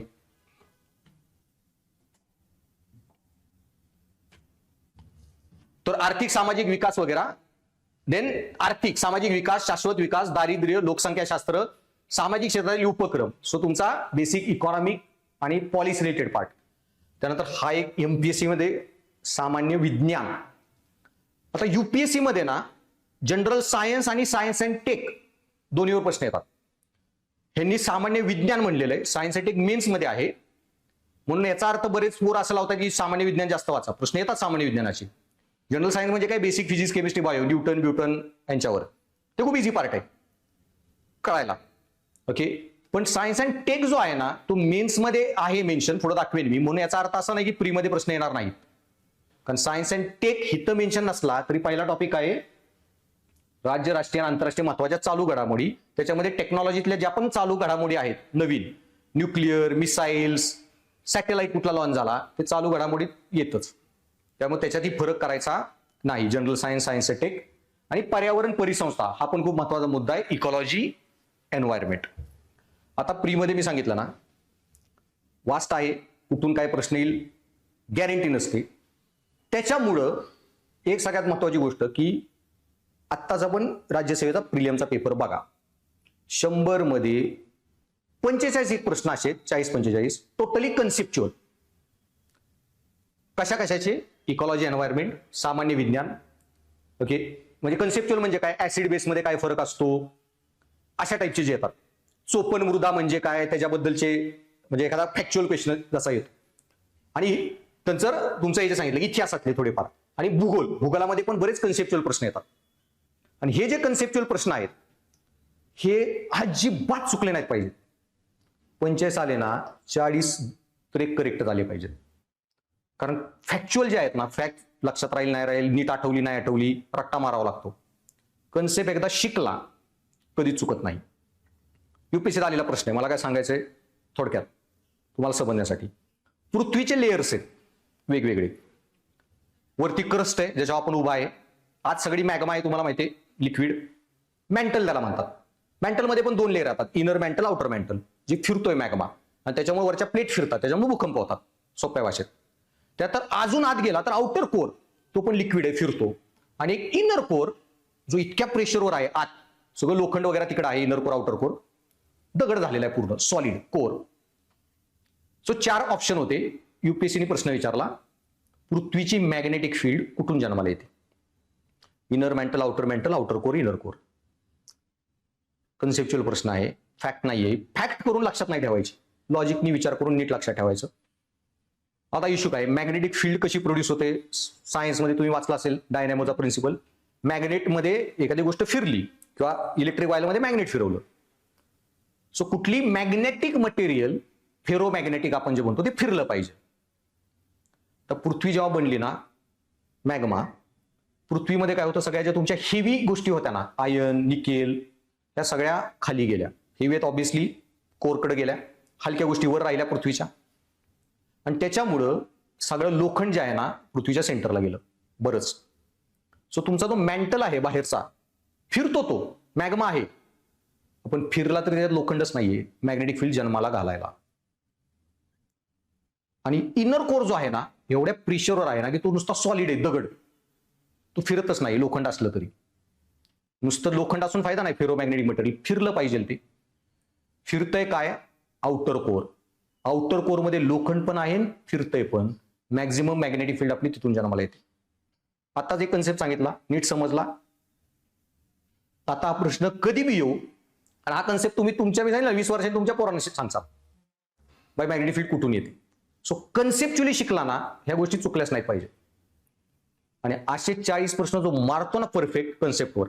मग आता जी एमपीसीचे क्रॅश कोर्स चालू आहे ना आपला, ह्या पुढच्या प्रीसाठी सगळ्या विषयांचे लेक्चर झाले की सायन्स अँड टेक, जनरल सायन्सचे मीच घेणार आहे. मला लय आवडीचा सब्जेक्ट आहे, माझा सगळ्यात स्ट्रॉंग सब्जेक्ट आहे तो. 12वीला मला केमिस्ट्रीत 99 होते. ते 1 मार्क बी यांनी मुद्दा म्हणून कट केला, कारण स्कॉलरशिप द्यावी लागते, फुल मार्क आले की आहे शासनाला. फिजिक्समध्ये 97 आणि काय त्याला म्हणतात, बायोलॉजीमध्ये 97, फिजिक्समध्ये 93 आणि मॅथ्स पण होता. सो पॉइंट इज, हे जनरल सायन्स सायन्स टेक तेव्हा शिकवेन. ह्याच्यानंतर मी फक्त एक्स्ट्रा लेक्चर यांचे घेणार आहे सगळे विषय झाल्यावर. युपीएससी एमपीएससीत गेल्या 10 वर्षात आलेले सगळे कन्सेप्च्युअल क्वेश्चन कुठल्याही विषयाचे असो, फक्त कन्सेप्च्युअली काढणार आहे. दर पेपरमध्ये 30-40, 501 क्वेश्चन. आणि शेवटी आता काय माझाच क्लास आहे, इथे काय टेन्शनच नाही. सगळ्याचे हे कन्सेप्ट कसे ऍड्रेस करायचे, ज्या मागे काय हे आहे, लॉजिक आहे, तेवढं त्यांचं सेशन घेणार आहे मार्चच्या एंडला. तसे तुमचेही कन्सेप्च्युअल ते सगळे तुम्ही व्यवस्थित केले हे 40-45 प्रश्न चुकणं द्यायचे नाहीत. 45 मध्ये चला 4-5 चुकतील, पण 40 कन्सेप्च्युअल नीट मारले ना 80 मार्क. ह्यावेळेसचा कट ऑफ अजून आला नाही राज्यसेवेचा, माझा अंदाज आहे 110 ते 105 मध्ये लागेल. कन्सिडरिंग नवीन कीजने अजून लोकांचे प्रश्न कॅन्सल झाल्यामुळं जो डाऊन झाले. 80 इथपर्यंत काढले ना, राहिल्या 60 प्रश्नामध्ये 25 एक जरी मारले ना व्यवस्थित, 30 एक नाही जमले सोडा, तिथं एरर कमी करायच्या, मग कॉन्फिडंट वाले फॅक्ट्स मारायच्या. त्याच्यात 20 एक जरी बरोबर मारले, डबल मार्क 40, 120च्या रेंजमध्ये सेफली जाता. पण कन्सेप्च्युअल पण चुकले, फॅक्ट मध्ये पण चांगलं गणला, मेला तुम्ही. सो त्याच्यामुळे कन्सेप्ट असे करायचे, हिथं हेच करत नाहीयेत. जे मी बघितलं की एमपीसी असा ट्रेंड झालाय मार्केटमध्ये की फॅक्ट शिकवा, फॅक्ट शिकवा, फॅक्ट शिकवा. मग असेच फॅक्ट शिकवतात ज्योग्राफीमध्ये पण. पृथ्वीची मॅग्नेटिक फील्ड कुठं, हा आउटर कोर रट्टा मार. तर प्रत्येकाचं लॉजिक आहे, व्यवस्थित समजा, तो परत रिवाइजच करावं लागत नाही ती गोष्ट. परत गांधीचं स्वदेशी क्लिअर कट कन्सेप्ट सांगितला, हिस्ट्रीमध्ये पण कन्सेप्ट आहे, असंच का झालं, ह्या घटना अशाच का झाल्या वगैरे. सो ते फोकस करायचा, प्रीमध्ये तेवढंच कामाला करतं. कन्सेप्ट अजून क्लिअर कसे होणार आहेत क्लासमध्ये तर शिकूच आम्ही. तुम्ही जेव्हा एमसीक्यू चुकता, मग आता मॅग्नेटिक फील्ड कुठून प्रोड्यूस होते, क्वेश्चनचा आन्सर करायला गेला, अरे मग मॅग्नेटिक मटेरियल पाहिजे, आयन सगळं कोरला गेलेलं सांगितलेलं, इनर कोर मारून केला, चुकलं. मग का, अरे हा इनर कोर फिरतच नाहीये, सॉलिड आहे, आउटर कोर उत्तर आहे. चुकीतून ज्यादा कन्सेप्ट क्लिअर होतात, त्यामुळे एमसीक्यू प्रॅक्टिस ज्यादा करायची. त्याच्यानंतर मग, आणि त्याच्यामध्ये मग कन्सेप्ट इकॉलॉजी एन्व्हायरमेंट डिगवर येतात. ओके, हे बायोडायव्हर्सिटी काय असते, सगळे बेसिक त्याचे कन्सेप्ट. सामान्य विज्ञान सगळं कन्सेप्च्युअलच आहे. न्यूटनचा लॉ, स्पीड ऑफ लाईट, तर रट्टा नाहीत मारायचे. स्पीड ऑफ लाईट हवेत ज्यादा असते, पाण्यात ज्यादा असते का लाकडात जास्त असते, ती ह्युमिड एअरमध्ये ज्यादा असते, 100 वेळा प्रश्न विचारला, का नॉर्मल एअरमध्ये ज्यादा असते. क्लिअर कट त्याचं अंडरस्टँडिंग आहे कन्सेप्च्युअल, ते नीट समजलं, रट्टात मारावं लागत नाही. सो सामान्य विज्ञानाचे प्रश्न. तसं तुमचे मग भूगोलामध्ये, हिस्ट्रीमध्ये मिळून तुम्हाला, आणि विज्ञानात 20-22 मार्काचे येतात, व्हेरी स्ट्रॉंग एरिया आहे. त्याच्यानंतर तुमचा जो पार्ट आहे की सीसॅटचा पेपर, पेपर 2 हा क्वालिफाईंग आहे, याच्यामुळे जर काही जास्त टेन्शन घेऊ नका. तुमचं बेसिक मॅथमॅटिक्स वगैरे असेल आणि इथं थोडंफार प्रॅक्टिस केलं होऊन जातं. आणि युपीएससी काय एवढे अवघड विचारतच नाहीये. एमपीएससी कंबाईनला जरा पॅरली द्यायच्या तर सगळ्या एक्झाम, युपीएससी एमपीएससी आलाय म्हणून राज्यसेवा देणार असल्या ह्याच्यात राहायचं नाही, तोऱ्यामध्ये सगळ्या एक्झाम द्यायच्या. आणि कंबाईनमध्ये थोडा टाइम लिमिट असतो, तासातच सोडवायचे, त्याच्यामुळे थोडं फास्ट मॅथमॅटिक्स तुम्हाला जमलं पाहिजे. त्याच्यामध्ये मराठी आणि इंग्रजी भाषेचा आकलन क्षमता, रिडिंग कॉम्प्रिहेन्शन सोपा पार्ट येतो. देन ते कम्युनिकेशन वगैरे, देन डिसिजन मेकिंग, सामान्य बुद्धिमत्ता, जे 4थीचा बुद्धिमत्तेचा पेपर होता तोच, थोडा अवघड लेवल. आणि मूलभूत संख्या ज्ञान, अरिथमॅटिक, गणित, क्षेत्रफळ, घनफळ, काम, वेग, की ही ट्रेन इतक्या तासात इतक्या अंतर जातीय वगैरे, असे जे टाईपचे प्रश्न आहेत. सो हा सेपरेट सीसॅटचे सर सांगतील तेव्हा याचं बेसिक अंडरस्टँडिंग करून घ्या. So CSAT part. मग त्याच्यानंतर तुमचा मेन्सचा जो पार्ट आहे. आता मेन्समध्ये तुम्हाला 2 क्वालिफाईंग पेपर आहेत विथ 25% मार्क. युपीएससी तरी क्वालिफाईंग जास्त आहे. 300 मार्काचे 2 मराठी आणि इंग्लिश पेपर 3-3 तासात लिहायचे क्वालिफाय. मराठी, त्यामुळे तुम्हाला मराठीचं टेन्शन नाही. पण युपीएससीला इंग्लिशवाली पोरं जास्त असतात, इंग्लिश बॅकग्राऊंडची. मराठी पेपर बऱ्याच वेळा क्वालिफाय होत नाही. पण तुमचं असं होईल की इंग्लिश क्वालिफाय नाही व्हायचा. सो त्याचं मी करेन, तुम्ही इथं आल्यावर तुम्ही त्याची काळजी करू नका. मी सगळ्या पोरांना, माझ्या ज्या ऑलरेडी बॅचेस झाल्यात ना मराठीवाल्यांना, सगळ्यांना मी निबंध लिहिला लावलेलं, 200-300 शब्द लिहून आणा, माझा मित्र इंग्लिशमध्ये. ते कळतं तुमचं सेंटेन्स कन्स्ट्रक्शन किती व्यवस्थित आहे, आन्सर रायटिंग किती व्यवस्थित आहे. आणि त्याच्या हिशोबाने मी काय त्याला म्हणतात ते इंग्लिश तुम्हाला अभ्यास करायची गरज आहे का नाही ते तुम्हाला बघावं लागेल, नाहीतर क्वालिफायच नाही झाला तर इश्यू. सो ते आपण पुढे डील करू कसं करायचं. आणि 25 मार्क क्वालिफाईंग, ते पण आरामात येऊ शकतात. पण लयच खराब इंग्लिश असेल तर प्रॉब्लेम होऊ शकतो. सो तुम्ही तुमच्याकडून एक आर्टिकल लिहून घेईन इंग्लिशमध्ये 200 ह्याचं, वाचून तुम्हाला सांगेल क्वालिफाय होचाल आरामात का तुम्हाला थोडा एफर्ट घ्यावं लागेल. त्याच्यानंतर मग तुमचे पेपर 3, 4, 5, 6 ते नंबर सोडून द्या पेपरचे. त्याच्यामध्ये मग एसए पेपर आहे, जीएस 1, 2, 3, 4 म्हणजे ethics, polity. So GS history, geography, polity, economics, इथिक्सचा पेपर. आणि ऑप्शनलचे 2 पेपर, सगळे 3-3 तास, हे 250 मार्काचे.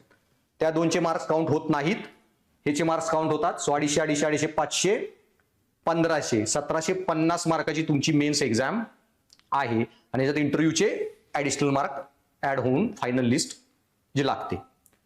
सो बेसिकली तुम्हाला मेन्सला काय काय आहे, 9 पेपर, पहिले 2 क्वालिफाईंग आणि युपीएससीला मी सांगितलं ना मगाशी की युपीएससीची प्री निघेल हवेत आहे, मेन्स फुल गॅरंटीड आहे. पण तरी पण ना युपीएससी मेन्स 2.5 महिन्यातच येते. त्याच्यामुळं आता ही जी मेंटरशिपची माझे मुलं आहेत युपीएससीला किंवा ही युपीएससी बॅचची इंटिग्रेटेड वाली, ह्यांना डिसेंबर पर्यंत ना तुमचा एसे, इथिक्स, ऑप्शनल नुसता शिकून नाही, आन्सर रायटिंग करून कमांड पाहिजे. की तुमचं असं आहे ना की तुमची युपीएससीची प्री झाली ना, नेक्स्ट दिवशी जरी तुम्हाला पेपर दिला ना, लिह इथिक्स एसे, एसेत काय लिहायचं, इथिक्स विषय काय असतो हे जर माहित नसेल ना, त्याने हातवर करायचे, संपला. 2.5 महिन्यामध्ये शिकून लिहिणार, 2.5 महिनेच टाइम देते युपीएससी मेन्सला. ऑप्शनलच माहित नाहीये, शक्यच नसतं. तिथून पुढे तुम्हाला काय करायचं की प्री झाली आणि दुसऱ्या दिवशी एसे इथिक्स लिहिला लावला ना, 100 तरी मार्क येतील एसेला, इथिक्सला. ऑप्शनल लिहिला लावला 100 येतील. 2.5 महिन्यात एवढंच करायचं असतं की एसेचे 100 140 कसे करायचे, इथिक्सचे 100 140 कसे करायचे, ऑप्शनल मधले 100 140 कसे करायचे, ह्याच्यावरच गेम ठरते. आणि त्यामुळे युपीएससीत 2.5 महिने फक्त आन्सर रायटिंग केलं पाहिजे. आता जी माझी मेंटरशिपची पोरं आहेत ना, त्यांनी इतकं आन्सर रायटिंग केलंय, सांगितलं मागाशी तो एकम सिंग 133 फक्त इथिक्सचे क्वेश्चन लिहिले त्यांनी आणि केस स्टडी ऍड करून 150च्या वर. म्हणजे एका पेपरमध्ये 20 प्रश्न पकडा, त्यांनी 8 पेपर फक्त इथिक्सचे सॉल्व्ह केलेत. एसे प्रत्येकाने 20-20 लिहिलेत. फुल तयारी आहे. प्री निघली ना मेन्स फुल्ली रेडी. नुसत्या मेन्सच्या टेस्ट सिरीज करून प्रॅक्टिस करायची. तुम्हाला तेवढ्या बाबतीत युपीएससी एमपीएससीने चांगलं केलंय. तुम्हाला 5 महिन्याचा टाइम दिलाय ऑलमोस्ट प्री आणि मेन्समध्ये, 5-5.5. आणि त्याच्यामध्ये पण युपीएससी 5 दिवसात एक्झाम संपवली. पहिल्या दिवशी लँग्वेज, दुसऱ्या दिवशी एसे, तिसऱ्या दिवशी GS 1-2, चौथ्या दिवशी GS 3-4, 5व्या दिवशी ऑप्शनल, संपलं. एका दुसरा 2 दिवस सुट्टी दिली तर तुम्हाला 10-12 दिवसाच्या गॅप आहे पेपर्समध्ये. त्यामुळे तुम्हाला रिवाइज करायला पण इनफ वेळ आहे. सो तुमच्या केसमध्ये काय आहे ना की प्री झाली ना, तुमचा ऑप्शनल अजून रेडी नाहीये, तरी पण प्री झाल्यावर 5 महिन्यात पहिले 2 महिने डेली ऑप्शनचा क्लास केला, 2-3 महिने, आणि पुढे 2 महिने आन्सर रायटिंग केलं. दिवसाचे 5 तास फक्त ऑप्शनल केला ना, तरी तुम्ही कव्हर करू शकता. राहिलेल्या दिवसामध्ये बाकी मेन्सचे पेपर. सो तुम्हाला तो फायदा आहे. प्लस रिवाइज करायला पण 5-5, 10 दिवसाचे गॅप्स आहेत. That is good. आणि शक्यतो युपीएससी एमपीएससी असा पॅटर्न ठेवेल, टायमिंग मध्ये चेंज करणार नाही. सो बेसिकली तुमचे मग हे 9 पेपर. आता ह्या 9 पेपरमध्ये एसेस 250, GS 1-2-3 250, इथिक्स 250, ऑप्शनलचे 250. आता याच्यामध्ये कन्सेप्ट पुढे नंतर खूप डिटेलमध्ये शिकवणार आहे. मी काय मागे सांगितलेलं, पण प्रिपरेशन मध्ये काय आहे, 33% गायडन्स, 33 म्हणजे कोचिंग, 33% स्वतःची मेहनत, 33% स्ट्रॅटेजी. स्ट्रॅटेजीचा एक महत्वाचा पार्ट. या पेपरमध्ये तुम्हाला जर पोस्ट काढायची असेल ना, तर ऑप्शनल आणि GS, एसे आणि इथिक्स हेच पेपर पोस्ट काढून देतात. का? सो त्याला बेसिकली मी म्हणतो राज्यसेवेतील किंवा युपीएससी सगळीकडे सेम पॅटर्न ठरलेला आहे, त्रैतवाद. सो एमपीएससीच्या स्ट्रॅटेजी, राज्यसेवा परीक्षे तयारीसाठी निबंध आणि नीतिशास्त्राच्या पेपरचे महत्व आणि वैकल्पिक विषय, ऑप्शनल पेपर, निबंध आणि नीतिशास्त्राचा पेपर. का? तुम्ही GS 1-2-3 आहे ना, किती बी अभ्यास करा, कोणी किती मायकाला असू द्या, 100च्या वर जाणं डोक्यावरून पाणी. सगळ्यात टॉपरची मार्कलिस्ट बघा. GS 1-2 मध्ये 100 क्रॉस होत नाहीत 250 पैकी. एसे 140, इथिक्स 140 पर्यंत आरामात, ऑप्शनल बी 140 दोन्ही मिळून 300 टच. माझ्या मिसेसची किती सांगितलं ऑप्शनल मध्ये होते 320, आणि 320 हिस्ट्री ऑप्शनल. पण तो ऑप्शनल आहे म्हणून ते GS मध्ये मार्क येतील गॅरंटी नाही. हिस्ट्री ऑप्शनल तिला किती होते 320, मग GS 1 मध्ये किती मार्क पाहिजेत, 100च्या वर तरी, 140 तरी, 125 तरी सांगेन ते पण. I will complete.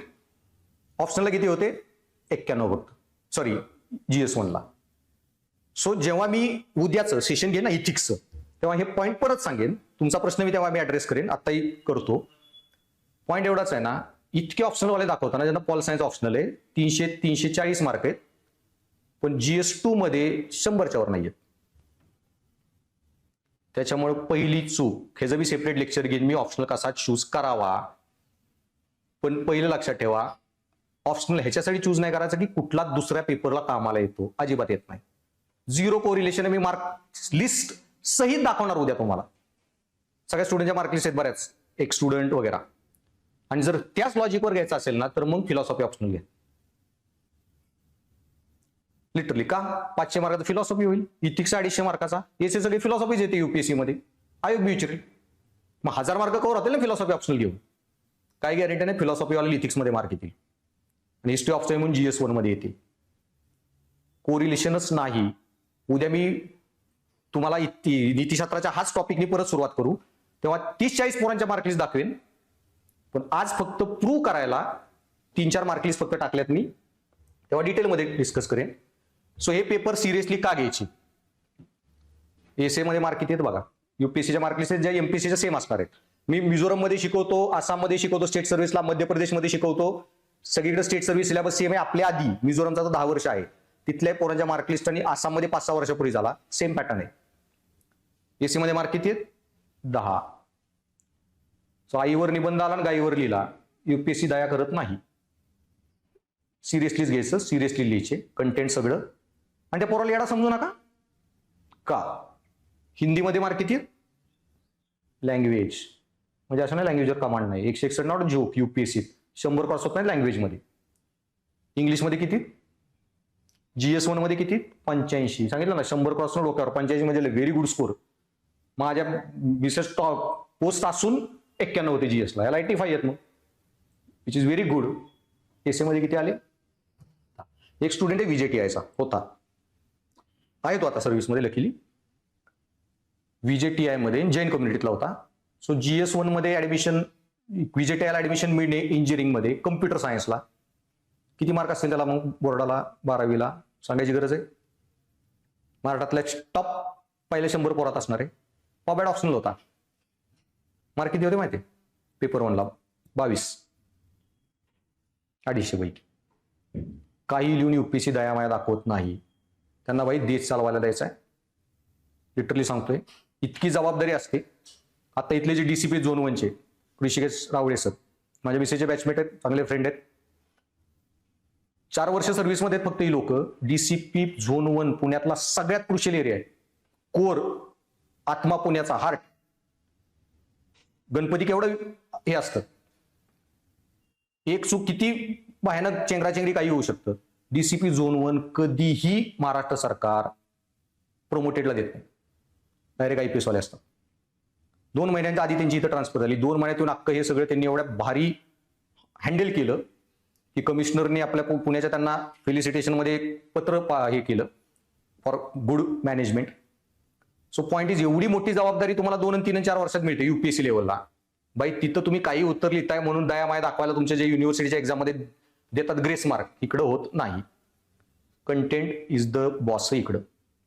Writing skill bill पुढं मॅटर करतं थोडंफार. त्याच्यानंतर जे मला पॉईंट सांगायचा होता, सिलेक्टेड कॅन्डिडेट, हे रिकमेंडेड म्हणजे सिलेक्टेड आहे. उद्या अजून मार्कलिस्ट दाखवतो. पॅटर्न बघा, एसएला किती आहेत 35. GS1 तो बघा, सिलेक्टेड कॅन्डिडेट आहे 945 मध्ये रँक 100-200च्या आसपास असणार आहे. 1000च्या वर रँक म्हणजे 100च्या आत मार्क्स पकडायचे. 89, 87. इथिक्सला किती 129. ऑप्शनल काय बघा, हिस्ट्री 141, 130. हिस्ट्रीमध्ये किती आहेत, ऑलमोस्ट 300 गेलाय, 270, 75, 80. हिस्ट्रीमध्ये किती आले GS1 ला, किती आले का नाही, तर मग 130 आली. कळलं प्रश्न. इंटरव्ह्यू मध्ये 150 हे कमी पडले बरं का, कमी मार्क आहे. 150च्या खाली आणि इंटरव्ह्यू मध्ये इज अ बॅड स्कोर. तुम्हाला इंटरव्ह्यू मध्ये 150च्या खाली म्हणजे बॅड पकडला जातो. 150 ते 165 ऍव्हरेज, 65 ते 180 अबो ऍव्हरेज, 180 ते 200 म्हणजे तुम्हाला आवडला ते, तर त्यांना तुम्ही आवडला बेस्ट. 200च्या वर दिले तर अर्थ असा आहे की भाई यू आर एक्सेलेंट, तुम्ही प्रशासनात पाहिजे त्यांना. याच तुमचा एखाद्या पेपरमध्ये कमी मार्क पडले तर आम्ही एक्स्ट्रा देतोय 30-40. बेसिक इंटरव्ह्यूचे मार्क कसे रीड करायचे ते उद्या परत सांगतो अजून डिटेलमध्ये. दुसरी मार्कलिस्ट बघा, 994 टॉप रँक असणार आहे पहिल्या 10, 20, 50 मध्ये. 1000 टच झाला म्हणजे ओके. GSA मध्ये किती आहेत 133. GS1, 2, 3 97, 86, 75. इथिक्स 132. मॅथमॅटिक्स ऑप्शनल आहे 133, 138. आणि पर्सनॅलिटी टेस्ट 200. एक्सलेंट दिला असणार इंटरव्ह्यू, आवडला. कळालं मार्क कुठे येत आहेत GS1, 2, 3 ह्याच्या. अजून एक मार्कलिस्ट बघा, 1014 सुपर टॉपर पहिल्या 10 रँक असणारी युपीएससी. आणि ह्या सेम ट्रेंड एमपीएससीच्या ह्या वर्षीच्या एक्झाम नंतर बघा दिसायला मिळेल तुम्हाला. एसीए किती 135, जीएस 101, 90, 81. ऑल इंडिया टॉपर वाली लोक बी 300च्या वर जात नाहीत. इथिक्स किती आहेत, सॉरी इथिक्स 138. एसीए किती आहेत बघा, फिजिक्स 138, 141. ऑड ऑप्शनल मी सांगितलं ना, मार्क कुठल्या याला येतात ऑप्शनल कळला पाहिजे फक्त. आणि मी झाले पेटेतल्यांचा ऑप्शनल बद्दल ज्ञान ऐकू नका. ज्याला मार्क आले नाहीत ना ऑप्शनल मध्ये तोच हिता आहे, ज्याला आले ना ते गेले तिथून निघून. सो तुम्हाला हे सांगता ऑप्शनल मध्ये मार्क येत नाहीत ना, ज्याला येतात तो इथं सांगायलाच नाहीये, एवढं लक्षात ठेवायचं. आणि त्यांचा ऐकून ऑप्शनल चूज करायचा नाही. त्याचे वेगळे क्रायटेरिया आहेत ते पुढे सांगेन. पण मेजर क्रायटेरिया त्यांनी प्रश्न विचारला म्हणून ह्या ऑप्शनल मध्ये एवढे मार्क आले जीएस मध्ये वाढत्याला अजिबात घेऊ नका. एकच तुम्हाला हित प्रोजेक्टरवर कोणी शिकवणारा नाही, बसून नीट शिकवणारा. क्लास कुठलाही घेऊ शकता, दिल्ली ऑनलाईन कुठले असतील ते, पण फीडबॅक देणारा पेपरवर अँसर रायटिंग. मी झालं माझ्या मिसने पुण्यातच क्लास केले हिस्ट्रीचे. अतुल लांडे सर आधीचा सिनर्जी मोठा क्लास होता, best he was a faculty. त्यांच्याकडून हिस्ट्री केलेलं 252 आले. नंतर तिने फक्त अँसर रायटिंग केलं, टेस्ट सिरीज मीच घरी चेक करून द्यायचो, 10 प्रश्न द्यायचो प्रिव्हियस वाले. हे 320 फक्त अँसर रायटिंगवर इम्प्रूव्ह झाले. हे तुम्हाला करून देणारा कोणतरी पाहिजे, मेजर इंडिव्हिज्युअल अटेन्शन देऊन करणारा. कळलं? सो ते लय महत्वाचं करतं, तो सगळ्यात महत्वाचा क्रायटेरिया आहे. ओके, पेपर इव्हॅल्युएशन वगैरे. आता बरेच क्लासचे ऑप्शन नाही येत पुण्यात, पण हळूहळू आता पॅटर्न सेट झालाय, हळूहळू लोक ऑप्शनल येतील पुण्यामध्ये बरेच. ओके, तुम्ही पुढचा देताय त्यामुळे त्याची घाई नका करू, व्यवस्थित विचार करून आरामात बरेच ऑप्शनल तुम्हाला अवेलेबल होतील. तेव्हा हळूहळू ती गोष्ट रिफाईन होईल. तर फॅकल्टी किती टू द पॉईंट शिकवतोय आणि इव्हॅल्युएट करून देतोय, हा तुमचा ऍक्च्युअल क्रायटेरिया पाहिजे. आणि अजून बरेच 4-5 क्रायटेरिया सांगेन. ग्रॅज्युएशन पण मॅटर करतं. जर ग्रॅज्युएशन केलंय पण नुसतं हवेत केलं नाही पाहिजे. आता याने फिजिक्स का घेतला असेल, फिजिक्समध्ये आयआयटीतलं पोरगा असेल, तसं तुम्ही पॉल सायन्स वगैरे ग्रॅज्युएशन घेतले, तो किती तुम्ही कॉन्फिडंट आहात त्याच्यावर.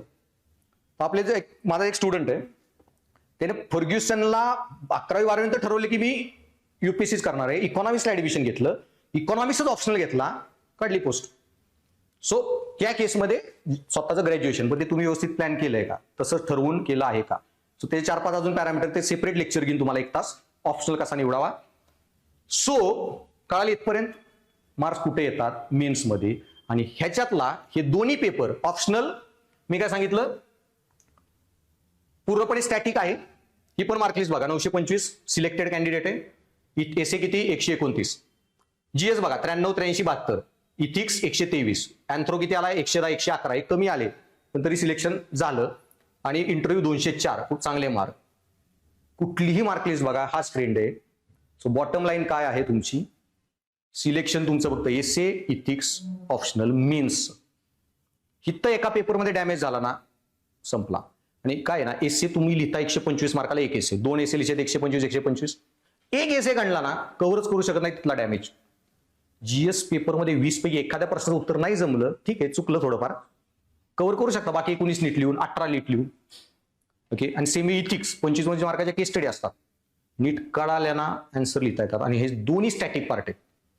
एसीची काय स्ट्रॅटेजी, इथिक्सची काय सेपरेट मी लेक्चरच घेणार आहे त्याचे सांगेन. आणि त्याच्यामुळे ह्या पेपरचं सगळ्या स्कोरिंग आहे त्याचे तुम्ही टेन्शनच घेऊ नका, आणि दोन्ही विषय मीच शिकवतो. गेले 10 वर्ष झालं. इथिक्स, एसए आणि इंडियन सोसायटी GS1चा जो पार्ट आहे जे ओव्हरलॅपिंग आहे. सो बेसिक त्याच्यामुळे मेन्सला आणि GS2-3 जे आहेत ना 1 तरी स्टॅटिक आहे थोडाफार त्याच्यामध्ये पण. मग आता हा जो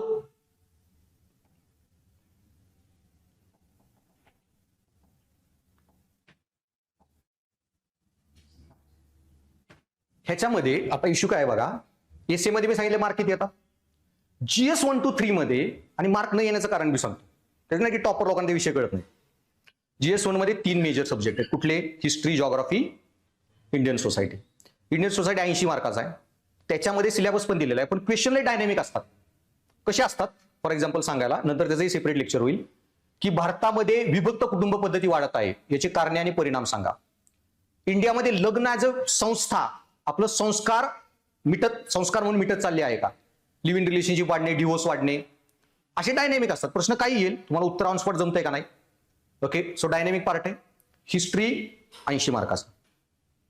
80 मार्कामध्ये प्रश्न किती येतात, 20 प्रश्न टोटल आहे पेपरमध्ये. हिस्ट्रीचे 6-7, जॉग्राफीचे 6-7, भारतीय समाजचे 6-7. 7 7 7 21 प्रश्न कुठल्या तरी कमी जादा होईल. आता हिस्ट्रीमध्ये वाचायचंय काय काय तुम्हाला मेन्सला? प्रीला एन्शंट वाचता, मिडिवल वाचता, मॉडर्न वाचता, आर्ट आर्किटेक्चर. एन्शंट मिडिवल मेन्सला नाही. मेन्सला मॉडर्न आहे, आर्ट आर्किटेक्चर आहे, वर्ल्ड हिस्ट्री आहे, पोस्ट इंडिपेंडंट इंडियाची हिस्ट्री आहे. 4 पाठ कळाले? 4 विषय शिकून पुस्तकं 200-200 पेजेसची वाचली ना तुम्ही, 250-250 1000 पेजेस वाचले, 4 विषय, प्रश्न किती येणार आहेत प्रत्येकावर? 1 2 1 2 1 2. इथिक्सचं एक पुस्तक माझं मी मिसेसने पब्लिश केलं UPSC गाईडच, बस झालं. एक पुस्तकात 250 मार्क आहेत आणि इथं एक पुस्तक वाचून 2 मार्क 25 मार्क, 2 प्रश्न. 4 पुस्तक वाचून 75-80 मार्क हिस्ट्रीमध्ये. युटिलिटीज नाहीये. कळलं? मी अरुणाचलमध्ये शिकवत होतो, म्हणजे अरुणाचल कोविडमध्ये मी इथंच होतो. माझी एक फ्रेंड अरुणाचलची आहे, डेप्युटी कलेक्टर आहे तिथं, तिचा नवरा DYSP, तिथले लोकल आहे ट्रायबल त्यांची. त्यांनी दोघांनी अजून एक त्यांचा DYSP मित्र आणि हे जे तिथला आमदार यांनी मिळून कोचिंग चालू केली, की ऍड निघलेली. आता अरुणाचल छोटं राज्य त्यामुळे दरवर्षी ऍड निघतात, 3-3-4 वर्षांनी ऍड निघतात राज्यसेवेच्या त्यांच्या. ते ऍड निघाली, सेम सिलेबस UPSC सारखा, काही ठिकाणी ऑप्शनल नाहीये. आता त्यांचा मला फोन आला की शिकवतो का लेक्चर वगैरे. कोविड होता, मी घरी होतो, म्हणलं घेतोय ऑनलाईन. 30 एक मुलं होती प्रीला, त्यांचं बेसिक प्रीचं सगळं शिकवलं. प्री झाली, लगेच झाली आणि 2 महिन्यात लगेच मेन्स आली. त्यातली 12 एक पोरं मी प्री काढली. आता सगळ्यांना टेन्शन, सर 2 महिन्यात लगेच आली, काय करू नाही करू. हिस्ट्री वगैरेचं मेन्स मी शिकवत होता अॅनालिटिकल. त्यांना म्हणलं वर्ल्ड हिस्ट्री राहू द्या, नका वाचू. किती प्रश्न येतील? 2. कितीचा डॅमेज आहे? 25 मार्क. नाही जमलं तर बाई इथिक्स करा डबल त्याच्यापेक्षा. एसे थोडे जादा आल्या, ऑप्शनल थोडा जादा करा, ते कामाला येईल. लिटरली बऱ्याच पोरांनी वर्ल्ड हिस्ट्री वाचलंच नाही. आणि 21चा पेपर बघा अरुणाचलचा, इयर पण सांगतो. GS1चा पेपर डाउनलोड करा, वर्ल्ड हिस्ट्रीचा एक पण प्रश्न नाही आला. काय डॅमेज बी नाही, पोरले खुश. So point is cost benefit, किती करायचंय किती काय. मग एखादाच लय चांगला असतो हिस्ट्री, पण प्रश्नच काहीतरी ऑड येतो, त्याने वाचलाच नाहीये, असं होतं. आणि त्याच्यामुळे 90च्या वर 100च्या वर जाणं पण त्या पेपरमध्ये अवघड आहे. एफर्ट जादा आहेत, आउटपुट कमी आहे. कळलं? मग त्याच्यामुळे काय, हिस्ट्रीचे 4 पुस्तकं वाचा, थोडंफार बेसिक सगळं वाचून घ्यायचं. वर्ल्ड हिस्ट्री मग वाचायचंय. मग काय करायचं, असं नाही की सोडून जायचं. पेपरमध्ये 0 मार्क आले तर पास थोडी होणार आहे, 80-90 पोहोचायचंच आहे त्याच्यात. मग वर्ल्ड हिस्ट्रीत काय करायचं, वर्ल्ड हिस्ट्रीला सगळे महत्वाचे इव्हेंट्स नीट वाचून घ्यायचे. French revolution, American revolution, first world war, second world war, cold war, 12-15 event आहेत. त्याची कारण, प्रोसेस, इफेक्ट, बेसिक स्टँडर्ड. ह्याच्यावर प्रश्न आला, नशीब नाही आला, भगवान भरोसे. तेवढं करून जायचं. आर्ट आर्किटेक्चर इंडियाचं एवढं वास्ट आहे, नाही सगळं वाचू शकत. मग काय करणार, मेजर कार्ट, मंदिरांचे प्रकार, नगारा स्कूल, द्रविडियन स्कूल, महाराष्ट्र आहे तर हेमाडपंथी महत्वाचे वाचायचे. डान्स फॉर्म ढिगभर आहेत, सगळे नाही वाचू शकत. 8 क्लासिकल डान्सेस, कथ्थक, कुचिपुडी, भरतनाट्यम, ओडिया, सगळे मणिपुरी वगैरे 8 तर महत्वाचे पाहिजेत. ह्याच्यावर आलं तर उत्तर चुकलं नाही पाहिजे. सो अशा खूप स्ट्रॅटेजी आहेत, त्या पुढे मी सांगत जाईन. काय करायचं, मोठ्या मोठ्या मूर्ती बनवायच्या, 3-4 स्टार आर्ट आहेत, माहितच पाहिजेत. Gandhara, Mathura, Amaravati, school of art. मंदिरांमध्ये Dravidian temple architecture, Nagara, Hoysala, हालेबुडीमध्ये त्या होयसलांची मंदिरं इंडियातली सगळ्यात सुंदर मंदिर आहेत, माहित पाहिजेत हे. ह्याच्यानंतर काय आलं, भगवान भरोसे. एखाद्या ऑड कुठली मंदिराची पद्धत आली तर नाही जमलं उत्तर नाही, तुम्हाला नाही तर डिम्यांना जमणार नाहीये.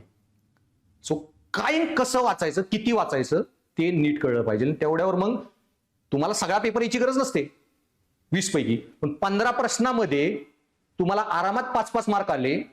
15-5 किती आहे, 75, 76. ठीक आहे, 3-4 प्रश्न जमले नाही, ऍव्हरेज परफॉर्म केली. पण इथिक्स आणि एसे अशा सोडून यायचा. आणि हा स्टॅटिक पार्ट आहे, मार्क येतात ते पुढे सांगतो. आणि ऑप्शनल फुल कमांड आणायचा त्याच्यावर. आणि हे स्टॅटिक असल्यामुळे काय ना, आणि पेपर ह्याचे पण मी जे सांगितलं, GS 5-6 तर पूर्ण डायनामिक आहेत. विषय आहे पॉलिटी इकॉनॉमिक्स, प्रश्न येत नाहीत पॉलिटी इकॉनॉमिक्सचे, स्टॅटिकवाले थोडेफार येतील. आयोग बी पहिले एखाद दुसऱ्या दिवशी विचारेल, हळूहळू UPSC सारखे करणार. सगळे डायनेमिक असतात. पॉलिटी म्हणून ते पॉलिटिव्ह प्रश्न आहेत विचारणार. पॉलिटीचा प्रश्न करंटच्या अँगलने विचारणार, की बाई हे VB ग्राम आपली योजना आली नरेगाला बदलून, त्याचे काय परिणाम होतील वगैरे. ट्रम्प इकॉनॉमिक्स मध्ये प्रश्न येतो, ट्रम्पच्या टॅरिफचा भारताच्या अर्थव्यवस्थेवर काय परिणाम होईल, सगळे करंटचे असतात. सो तुम्ही जेव्हा करंट अफेअर करताना एवढं मेहनतीने हे पेपर आरामात डील होतात. आणि जे पोरांनी प्री काढली आहे ना त्याचा एवढा कमांड असतो तुमची प्री निघली म्हणजे की तुम्ही 2-3 मध्ये करंट अफेअर्स थोडेफार मॅगझिन वाचून आरामात ते देऊ शकता. आणि ह्याच्यासाठी आता मी काय करणार इथं असल्यामुळे जे मार्केटमध्ये मला मेजर कळलं प्रिलियमचे पण बरेच मटेरियल आहे, मीन्सचं अनालिटिकल मटेरियल नाही. त्याच्यामुळे आता पुढच्या महिन्यापासून मी स्वतः सगळे असे जे मेन्सचे जे इश्यू आहेत ना अनालिटिकल वाले त्याचंच एक करंट अफेअर मॅगझिन काढणार आहे, तुम्हाला मिळेल. त्या महिन्यात जे महत्वाचे इश्यू झाले ज्याच्यावर GS 1, 2, 3, 4 वर प्रश्न बनवू शकतो त्याचे डायरेक्ट नोट्सच थोड्याफार मार्केटमध्ये आपले रिलीज करायला जे इंटिग्रेटेड बॅचचे पोर आहेत त्यांना तुम्हाला डायरेक्ट फुल कंटेंट क्लासमध्ये मिळेल. त्या इश्यूचं डिस्कशन पण होईल. फ्री झाल्यावर तुमच्या ज्या क्रॅश कोर्स टाईप नंतर घेतला जाईल त्याच्यात हे सगळे वर्षभरात जे इश्यू झाले तसे ते तुम्हाला वाचायचे. मग त्याच्यामध्ये कसं असतं पॉलिटीमध्ये प्रश्न जसा बनवू शकतो तो डायनॅमिक असतो की महाराष्ट्र गव्हर्नमेंट आता तुमचं जे ज्युव्हेनाइल जस्टिस ऍक्ट आहे ना 18 वर्षाच्या खालच्या मुलांना जेलमध्ये तुम्ही टाकू शकत नाही. पण म्हणून पुण्यामध्ये जे कल्ट चालू आहे पुणे मुंबईमध्ये ड्रग डिलिंगमध्ये 16, 17, 18 वर्षाची पोरं घेत आहेत. अरे झालं तर 3 महिने जेलमध्ये जाते रे, लाखभर मिळतात तर देतो ड्रग्स इकडून तिकडे. महाराष्ट्र गव्हर्नमेंट बिल आणतंय ड्रग्समध्ये सापडला ना आणि 16च्या वर असेल वय तुला अडल्ट ट्रीट केलं जाईल. NDPS ऍक्टमध्ये 7 वर्ष 10 वर्षाची जेल आहे ती दिली जाईल. त्याचं आता बिल येईल पार्लमेंटमध्ये. तुम्हाला UPSC मध्ये पण प्रश्न येईल महाराष्ट्रात असला तरी MPSC मध्ये पण नीतीशास्त्रात की ज्युव्हेनाइलचं एज ड्रग केसमध्ये 16 ते 18 करणं योग्य आहे का, याच्यामध्ये कोणते नैतिक मुद्दे आहेत हा तो इश्यूच असतोय. असे पूर्ण वर्षामध्ये इथिक्स रिलेटेड 40-50 इश्यू येतील. आता एक मुलगा आहे राणा म्हणून त्याची केस चालली बघा सुप्रीम कोर्टात. तो बिल्डिंगवरून पडलेला मेंदूला मार लागला त्याला सगळं कळतंय बॉडी पॅरालाइज्ड आहे. आपल्याला इच्छामरण कुणाला दिलं जातं जे ब्रेनडेड आहेत ह्यांना इच्छामरण द्यावं का नाही याचे सगळे नैतिक मुद्दे मी क्लासमध्ये शिकवेन, तुम्ही काही काळजी करू नका. मग तुम्हाला प्रश्न असा येईल की भारत सरकार हे मेंदूमृत लोकांना इच्छामरण देतं पण ज्यांचा मेंदू पूर्णपणे काम करत आहे पण ते गंभीर आजार जो बरा होऊ शकत नाही अशाने ग्रासलेले आहेत ह्यांना इच्छामरण द्यावं का, असे अनालिटिकल प्रश्न येतात. त्याचे टोटल वर्षात इथिक्स मध्ये असले प्रश्न मिळून सगळे पेपर वाचून 30-40 मिळणार नाही, 50 एक पकडून चला. ते मी वाचणार आहे तुमच्यासाठी, तुम्हाला गरज नाही त्याची काळजी करायची.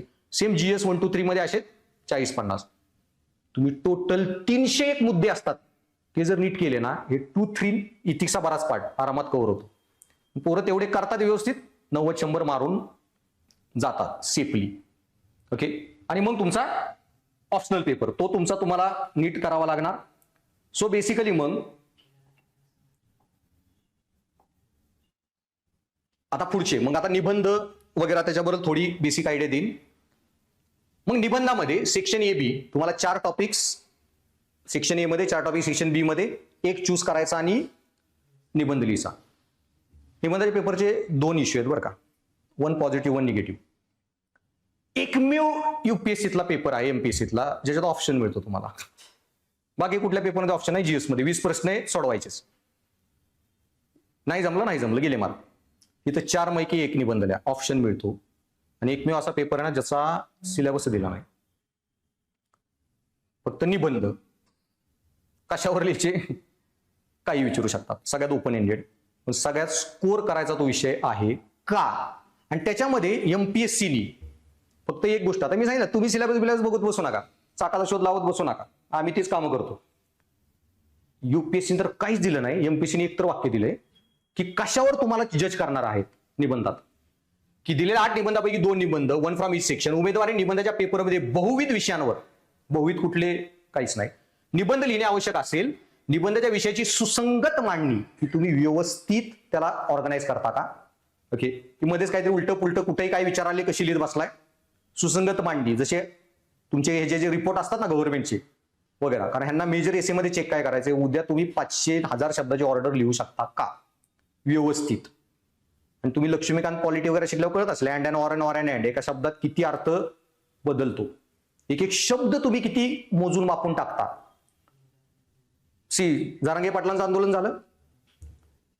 आता इमॅजिन करा एक सरकारी अधिकाऱ्याची ताकद काय असते. 100 वर्षापूर्वी निजामाचा कोणतरी अधिकारी होता सरकारी ब्रिटिशांचा, त्यांनी हैदराबाद गॅझेट लिहिलं आणि त्या गॅझेटमध्ये 3-4 ठिकाणी फक्त शब्द आहे मराठा आणि ब्रॅकेटमध्ये कुणबी. त्यावेळी तो मराठी लिहित होता घ्यायचा सपोज घरी बसून, शब्द टाकायच्या वेळी बायकोनी बोलवलं गेला, माघाऱ्याला टाकायचा राहून गेला असता.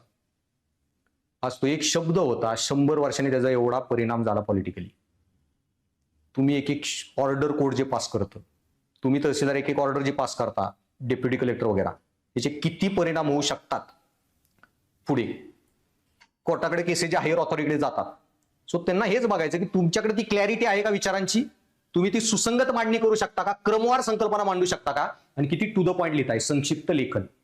यांनी 3 क्रायटेरिया पण दिलेत, पण त्याची काळजी करू नका. हे 3च नाहीयेत, 10-15 क्रायटेरिया आहेत जे मी तुम्हाला नंतर क्लासमध्ये शिकवेन. सो मग निबंधाच्या पेपरमध्ये करायचं काय, सेपरेट सेमिनार नंतर घेईनच, पण निबंधाचं एक सेपरेट लेक्चर उद्या इथिक्स होईल, नंतर हिस्ट्री वगैरे, मग 4-5 दिवसांनी परत निबंधन भारतीय समाज, 1 तास निबंधाचा अभ्यास कसा करायचा त्याचं लेक्चर सांगेन, आणि भारतीय समाज. निबंधामध्ये 3 मी जे क्लास घेणार आहे तर 3 मॉडेलमध्ये असतो. बाकी ठिकाणी 15-20 तास फक्त निबंध शिकवतात. त्याच्यामध्ये पण पहिला कसा लिहायचा त्याच्या थोड्याफार टिप्स. माझी निबंधाची बॅच जवळपास 100-1 तास असते. आता मी इंडिव्हिज्युअल बॅच पण घेतो एससी इथिक्सची. ओके, इथंच युपीएससी गाईडच्या प्लॅटफॉर्मवर ती पण असणार आहे. आणि ज्यांना इंटिग्रेटेड बॅच करायचे त्यांना इकडे, पण तुम्हाला मी ते दोन्ही ऑप्शन देणार आहे. कारण आता ते मीच इथलं काय म्हणतात अकॅडमी डायरेक्टरमुळे मीच ठरवेन काय नियम कसे असणार.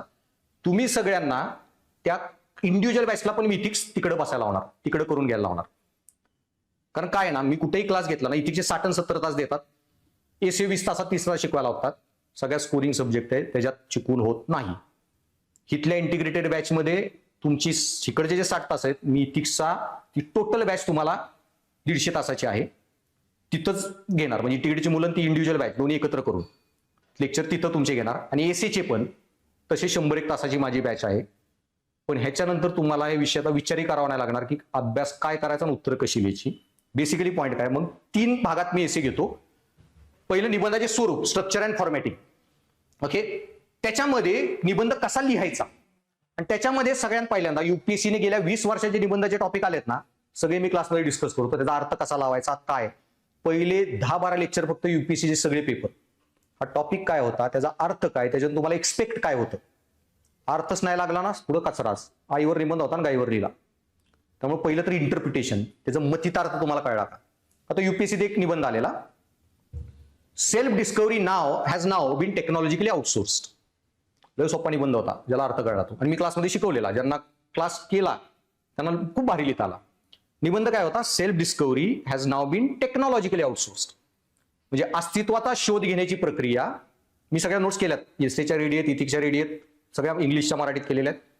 अस्तित्वाचा शोध घेण्याची प्रक्रिया आता तंत्रज्ञानाला सोपवलेली आहे. आता निबंधाचा अर्थ काय होता, वाचल्या अर्थ लागला. जी पोरं होती त्यांना मी एक कॉन्सेप्ट शिकवलेला, हा पूर्ण एआय रिलेटेड एसे होता जो मी शिकवलेला. पॉईंट एवढाच होता, आणि त्याच्यामध्ये इंट्रोमध्ये मी माझी स्टोरी सांगितली पोरांना की लिहिला. मी एकदा कपाट उघडलं माझं, बाहेर जायचं होतं, म्हटलं कपडे घालायला, म्हटलं बायकोवर जरा मॅचिंग करू. नंतर मी बघितलं केअरफुली, तर माझे 70-80% कपडे एकतर ब्ल्यू कलर नाहीतर पिंक कलर. गडबड झाली काय, आणि मग विचार केला. मॅक्झिमम शॉपिंग आता एवढे क्लास झाल्या, कोण मॉलमध्ये जाते घ्यायला, ऑनलाईन विकत घेतली. सगळे online app, rare rabbit, Louis Philippe, van usage जिथं पण विक घेतो, त्यांचे एआय काम करतात. त्यांनी बघितलं, रे ब्ल्यू शर्ट बघतो, विशलिस्टला टाकतो, विकत घेतो, पिंक बघतो, विशलिस्टला टाकतो, विकत घेतो. त्यांना कळायला हे कलर आवडतात, त्यांनी मला हेच कलर जास्त दाखवले, मी तेच जास्त विकत घेतले. दुसरे कलर दाखवलेच नाही त्यांनी यांच्याकडे असून पण. ऍपवर 50,000 शर्ट असतील, मला त्यांनी तेवढेच जास्त 500 दाखवले जे कलरचे. दुसरे चांगले असून मला दाखवले नाही गेले, मी तेच विकत घेतले. पण मला पिंक आणि ब्ल्यू कलर आवडतात, ही गोष्ट मला कोणी सांगितली, तंत्रज्ञानाने, जी मी माझ्यासाठी 30 वर्ष कधी विचार नाही केला. 35 वर्ष आयुष्यात अस्तित्वाचा शोध तंत्रज्ञानाला दिलाय. हे अर्थ नीट लागला ना, निबंध परफेक्टच लिहिणार. आणि मी युपीएससी लेवलला शिकवणार. हे मार्केटमध्ये हे लय चाललेलं आहे. एमपीएससी पोरं म्हणजे काहीतरी हे सोपं शिकवा. युपीएससीची पोरं बी एक्झाम देणार आहेत, त्यामुळं इथिक्स शिकवतो, काळजी करू नका. अनैतिक प्रकार काही होणार नाही. आणि माझ्या सगळ्या बॅचच्या कुठल्या पोरांना विचारा, सगळे प्रश्न, आता जी मेन्सची आन्सर रायटिंग बॅच चालू आहे 11 ते 1 राज्यसेवेसाठी, एकूण एक प्रश्न डिस्कस केलेला युपीएससीचे पीवायक्यू, हिस्ट्रीचे, वर्ल्ड हिस्ट्रीचे, इथिक्सचे, सगळे तेच प्रॅक्टिस करायचे, त्याच लेवलला अभ्यास करायचा आणि त्याच लेवलला एक्झाम द्यायची. त्यामुळे सगळे युपीएससी पेपर मी डिस्कस करणार, प्रिव्हियस इयर, त्याचा अर्थ काय लावा. त्याच्यानंतर मग एसे लिहायचा कसा, त्याच्यामध्ये कंटेंट, स्ट्रक्चर अँड फॉर्मॅटिंग, खूप मायनर टिप असतात. 20-25 तास तुम्हाला ते शिकवणार आहे. एसीचा इंट्रो क्लासमध्ये पूर्ण मी 5-5 निबंधाचे इंट्रो लिहून घेतो. इंट्रो कसा करा, मेन बॉडीमध्ये काय, डेफिनेशन कशी ऍड करायची, चार्ट कसे टाकायचे, डायग्राम कशा ऍड करायच्या, लिंकर कशा ऍड करायचे, सोल्युशन कसे करायचे, कन्क्लुजन कसे लिहायचे. कन्क्लुजनचे पण 4-5 मेथड असतात. Conclusion with optimism, conclusion with summarization, conclusion with closure of anecdote, आणि सगळं शिकून करतात. आणि तुमच्यासारखी सगळी पोरं आहेत बरं का, मराठी मीडियमवाली. माझा टेलिग्राम पण चॅनल आहे दार्शनिक नावानी, MPSC. आता मॅक्झिमम मी UPSC गाईडच्या चॅनलवर सगळं टाकेन, पण आधी मी काढलेला 2 वर्ष एका मुलीचा एसे टाकलेला आहे, जी मी आत्ताच्या मेन्स आन्सर रायटिंग बॅचला येते, जी माझी एसीची स्टुडंट आहे. इतका उत्कृष्ट निबंध लिहिला आहे तिने, सगळ्या टिप्स फॉलो करून. किंवा तो ग्रुपवर पण शेअर केला, तो बघा, तो वाचून. 65 मार्क तिला दिले. तिने आयुष्यातला पहिला निबंध लिहिला तो, जे इथं बॅच संपल्यावर मी फुल निबंध लिहायला लावले.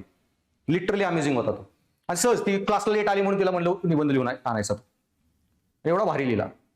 तो त्या टेलिग्रामवर चेक करा की लो एम इज क्राईम, तो निबंध लिहिला की छोटी स्वप्न बघणे हा गुन्हा आहे. अमेझिंग लिहिला. सो ह्याच्या 20-25 टिप्स आहेत कशा करायचे, फॉर्मॅटिंग वगैरे. सगळ्यावर एक लेक्चर होईल, 2-2 तासाचं, 10-15 लेक्चर त्याच्यावर जातील. मग हे झाल्यावर सगळ्यात महत्वाचा टॉपिक जे सांगितलं प्रिव्हियस इयर नंतर, निबंध लिहिला तर कळायला लागला इंट्रो सगळं कसं करायचं. बाय निबंध लिहायचं काय, कंटेंट पाहिजे निबंधात लिहिला, टॉपिकचा अर्थ माहित पाहिजे. आणि त्याच्यामुळं आपण कंटेंट, हाऊ टू राईट आणि व्हॉट टू राईट, आणि व्हॉट टू राईट वर पुढचे 40-50-60 तास तुमचे लेक्चर होणार. आणि त्याच्यामध्ये काय आहे की जे बाकी विषयामध्ये GS 1, 2, 3, 4 मध्ये तुम्ही शिकत नाही, पण निबंधासाठी गरजेचं आहे. म्हणजे काय, UPSC तुम्ही जर सगळे प्रिव्हियस इयर पेपर बघितले ना, तुम्हाला लगेच ट्रेंड दिसतो. महिलांवर गेल्या 13 जर सिलेबस बदलला ना UPSCने, 26ची एक्झाम राहिली, 25 पकडा, 12 एक्झाम झाल्या. या 12 एक्झाम मध्ये किमान 10-12 वेळा त्यांनी महिलांवर विषय निबंध विचारलेला आहे. ओके. आधुनिक स्त्रीची संकल्पना ही कल्पित कथा आहे का? Idea of modern Indian women is myth. भारतीय नोकरदार महिलांना न्याय मिळतोय का? Okay. Are Indian working women getting fair deal, निबंधाचे टॉपिक आहेत. मुली अपेक्षांच्या ओझ्याखाली, मुलंही बंधनाच्या ओझ्याखाली आणि मुले अपेक्षांच्या ओझ्याखाली दबलेली असतात, असे जे निबंध आहेत महिलांवर कंटिन्यू विचारतात. मग तुम्ही महिला विषय जेव्हा मी शिकवणार ना, 8-10 तास महिलांचे सगळेच प्रॉब्लेम शिकवणार क्लासमध्ये तुम्हाला. महिलांवर एवढा डेटा ना, काही निबंध लिहिण्यात आला पाहिजे. सेम वे गांधींवर एवढे निबंध येतात. Life is a long journey between human being and being human. आयुष्य म्हणजे माणूस असणे, मानवतावादी असणे यातील खडतर प्रवास. ओके. गांधीच्या एका वाक्यावर निबंध आहेत. तुम्ही हिस्ट्रीमध्ये फक्त गांधी इतिहासातला वाचता, NCM, CDM आंदोलन कुठली गेली. इथं गांधीचे आपण सगळे विचार शिकवायचे. आता माझ्या एसीच्या रायटिंगच्या बॅचमध्ये तेच गांधी शिकवतोय मी. गेले 8-10 दिवस झालं गांधीच चाललाय, 2-2 तास. गांधींचे पॉलिटिकल विचार, आर्थिक विचार, 7 सामाजिक पापे, ज्ञानाची आणि संपत्तीच्या विश्वस्तेची संकल्पना, अंत्योदय संकल्पना, धर्मराज्य संकल्पना. गांधी असा वाचायचा ना, काही निबंधाला ना तुमचा निबंध क्लासिकच. तसे सायन्स, रिलिजन, विज्ञान, छद्मविज्ञान, अध्यात्म कुठल्या दुसऱ्या पेपरमध्ये शिकत नाही. UPSC लय वेळा प्रश्न आले सायन्सवर. आणि हे अर्धा थीम शिकला ना, तुम्हाला 100% गॅरंटी देतो, MPSC सोडा, UPSC मध्ये 4 सेक्शन मध्ये येतात ना, एक निबंध आपल्या थीम मधला असतोच. मागच्या UPSC पेपरमध्ये निबंध आला, daughter is a true man of science. जो प्रश्न विचारतो तोच विज्ञानाचा खरा माणूस. क्लासमध्ये 5-6 तास विज्ञान काय असतं शिकवलेलं, विज्ञानाची तत्व कुठली, आणि विज्ञानाची तत्व येतात 7-8. ऍब्सोल्युटिझम, रिलेटिव्हिझम, ऑब्जेक्टिव्हिटी, कॉज इफेक्ट रिलेशन, इम्पिरिसिझम, आणि त्याच्या शेवटचं तो हे शिकवलेलं ओपन माइंडेडनेस, स्केप्टिसिझम, जो प्रश्न विचारतो. डायरेक्ट निबंध आला त्याच्यावर. देन पहिलं तत्व विज्ञानाचं काय, रॅशनॅलिटी. UPSC अख्खा निबंध आलाय, real is rational, rational is real. जे सत्य आहे ते तर्कशील आहे, जे तर्कशील आहे ते सत्य आहे. सो तुम्हाला विज्ञान नीट काय कळालं ना, काही बाकी करावं लागत नाही. सो तुम्ही टेन्शन घेऊ नका, डेटा सगळा क्लासमध्ये मिळेल, सगळा शिकवेन पण. 4 पैकी 1 निबंध. नंतर टेक्नॉलॉजीवर सारखे निबंध येतात. Social media is inherently selfish medium. सामाजिक माध्यमे ही खूप स्वार्थी माध्यमे आहेत, असे टेक्नॉलॉजीवर मी या क्लासमध्ये पूर्ण शिकवलेला. मगाची जो निबंध सांगितला ना, अस्तित्वातील शोध घेण्याची प्रक्रिया तंत्रज्ञान दिलेली, AI पूर्ण क्लासमध्ये शिकवलेला 5-6 तास. आरामात पोरांना AIचा तो निबंध लिहिता आला. सो 4 मधला एक तर येणारच आहे ऑप्शन. बस तो आला ना, असा लिहून यायचा. सो तुम्हाला कसं लिहायचं पण माहिती आहे, काय लिहायचं पण माहिती आहे, दोन्ही फुल डेटा आहे तुमच्याकडे. आणि हे व्यवस्थित केलं ना, आरामात 140. तर त्याच मुलीने पहिला निबंध दिला, मी 65 मार्क दिले. युपीएससी पोरांना बी देत नाही. तिने खरंच तेवढा चांगला लिहिला, तुम्ही चेक करा, टाकलाय मी ग्रुपला टेलिग्रामला. 65 किती झाले? 130. पण थोड्याफार चुका इम्प्रूव्ह केल्या 140 आरामात. सो मग तुमचा पेपर 1. ओके, आता पेपर 1 मध्ये भारतीय संस्कृतीमध्ये प्राचीन ते आधुनिक काळापर्यंत असलेली कलेची रूपे, साहित्य व स्थापत्य कला यांच्या ठळक पैलूंचा समावेश. सो इथं काय आर्ट, आर्किटेक्चर, कल्चर हा महत्वाचा पार्ट आहे. प्रीमध्ये पण आहे, मेन्समध्ये पण आहे. असे जे विषय आहेत ना, जे प्री मेन्समध्ये दोन्हीकडे आहे, थोडे जादा करायचे. एन्शियंट मिडिवल प्रीमध्ये आहे, मेन्समध्ये नाही. मॉडर्न इंडिया प्रीमध्ये आहे, मेन्समध्ये पण आहे. पण जगाचा इतिहास प्रीमध्ये नाही, मेन्समध्ये आहे. स्वातंत्र्यानंतरचा भारत प्रीमध्ये नाही, मेन्समध्ये आहे. त्याच्यावर ठरवायचं बाई कुठला जास्त महत्वाचा आहे. आर्ट, आर्किटेक्चर, कल्चर 2 पुस्तकं वाचा. मग आधुनिक भारताचा इतिहास 2 पुस्तकं वाचा गरज पडली तर. आणि स्टडी मटेरियल आमचं सगळं रेडीमेड आहे. आणि युपीएससीचे खूप रिफाईंड मटेरियल आहे, बऱ्याच टॉपर्सनी लिहिलेलं. नवजोत कौर सिमे मॅडमची 4 पुस्तकं आहेत फक्त अँसर रायटिंगची. सगळे मी आता हे कन्वर्ट करणार आहे मराठीमध्ये, डायरेक्ट तुम्हाला ते मिळेल. माझं इंग्लिशमध्ये युपीएससीचं ऑलरेडी पुस्तक होतं, माझं मिसेसचं इथिक्सचं, as it is word by word convert केलेलं आहे. तुम्ही कुठलेही ते नोट्स घ्या, इंग्लिशचं माझं बुकलेट बघा आणि एमपीसीचं घ्या, एक शब्द बदलला नाही. एमपीसी म्हणून काहीतरी सोपं हे करा. As it is line by line same पुस्तक कन्वर्ट केले. क्लासच्या कुठल्याही नोट्स बघा, ॲज इट इज युपीएससीतल्या कंटेंट शिकवलेला आहे, सगळे पॉईंट त्याला. सो बेसिकली मग ते तुम्हाला मटेरियल तर काही बघावे लागणार नाही. जे आम्ही सांगतोय ते रेफरन्स बुक आणि काय म्हणतात क्लासच्या नोट्स. त्यानंतर महाराष्ट्रातील संत चळवळीच्या विशेष संदर्भात भक्ती चळवळ आणि त्याचे तत्वज्ञान. ही भक्ती चळवळ तुम्हाला इकडेही शिकवली जाईल आणि मी इथिक्समध्ये पण शिकवेन. तत्वज्ञानातील वेदांत तत्वज्ञान, आपले वारकरी वगैरे संप्रदाय तो वेदांत सगुण वेदांतिक येतात. वेदांतात 2 हे आहेत, भक्ती चळवळीत सगुण भक्तिमार्ग आणि निर्गुण भक्तिमार्ग. सो आपले वारकरी कुणाची पूजा करतात?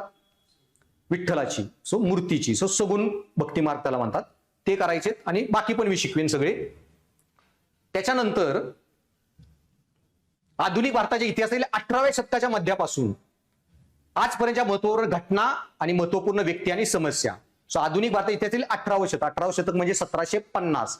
1750 म्हणजे इंग्रजांची एंट्री, 1759 प्लासीची लढाई, आणि तिथून पुढचं 57-59 ते पूर्ण 1857चा उठाव, 1857 ते भारत स्वातंत्र्य, तो सगळा आधुनिक भारत. आणि स्वातंत्र्य लढ्यातील विविध टप्पे आणि देशाच्या निरनिराळ्या भागातील स्वातंत्र्य लढ्यात योगदान देणारे महत्वाचे व्यक्ती आणि त्यांचे स्वातंत्र्य लढ्यातील योगदान. आता एमपीएससी देत आहे, भारतातले मग सगळे क्रांतीचे नाना पाटील, महाराष्ट्रातले सगळे महत्वाची लोक माहीत पाहिजेत. पण त्याची काळजी करू नका, पवनमाळी सर तुम्हाला ते परफेक्ट शिकवतील सगळा पार्ट.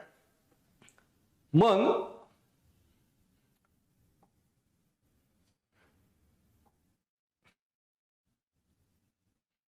देन स्वातंत्र्योत्तर एकत्रीकरण आणि देशांतर्गत पुनर्रचना, की कन्सॉलिडेशन. भारताचं स्वातंत्र्य 1947 नंतरचा भारत, स्वातंत्र्योत्तर एकत्रीकरण, सगळे राजे महाराजे आपण एकत्र करून भारत कसा घडवला, भारताची भाषिक पुनर्रचना वगैरे कशी झाली, आणि देशांतर्गत ती पुनर्रचना. आणि महत्वाचे कुठले कुठले इव्हेंट आहेत, green revolution, nuclear test, 10-15 event आहेत, आणि त्याचे काय परिणाम झाले कसे. मग तुम्हाला असा प्रश्न होतो की ग्रीन रिव्होल्यूशन यांनी भुकेची समस्या तर सोडवली, पण काय झालं एक्झिस्टेन्शियल इश्यू, की अस्तित्वाचेच प्रश्न निर्माण केले.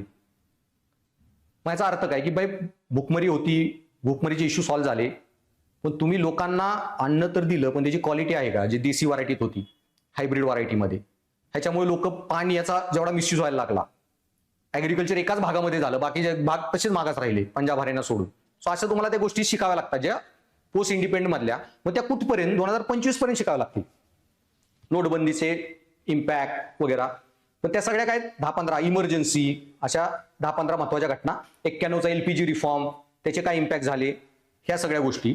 आणि जगाच्या इतिहासातील 18व्या शतकापासूनची औद्योगिक क्रांती, म्हणजे अगेन 1750 पासून जगाच्या इतिहासात काय झालं, American independence, French revolution, Russian revolution, हे इटली जर्मनी मधल्या घटना, वर्ल्ड वॉर 1, वर्ल्ड वॉर 2, 15 घटना आहेत, 10-15 नीट सगळ्या शिकून घ्यायच्या. देन वसाहतवाद, निर्वसाहतवाद, राजकीय तत्वज्ञान, जसे की साम्यवाद, भांडवलशाही, समाजवाद, ह्या सगळ्या त्या वर्ल्ड हिस्ट्रीतलाच पार्ट येतो, की आयडिओलॉजिकली त्यांच्यामधला काय संबंध आहे. मग पुढं भारतीय समाजाची ठळक वैशिष्ट्ये आणि भारताची विविधता, की इंडियन सोसायटी, भारतीय समाज. भारतीय समाजा रिलेटेड सोशल इश्यू जे आहेत, सामाजिक प्रॉब्लेम सगळे, त्याच्यामध्ये पण त्यांनी 8-10 मेन्शन केलेत, जे डिटेलमध्ये स्टडी करायचे. महिलांचे प्रश्न जे निबंधात पण शिकायचे, हितही कामाला येतात. तो माझा 3 पार्ट इंटर रिलेटेड आहेत, इथिक्स, एशिया आणि Bharatiya Samaj.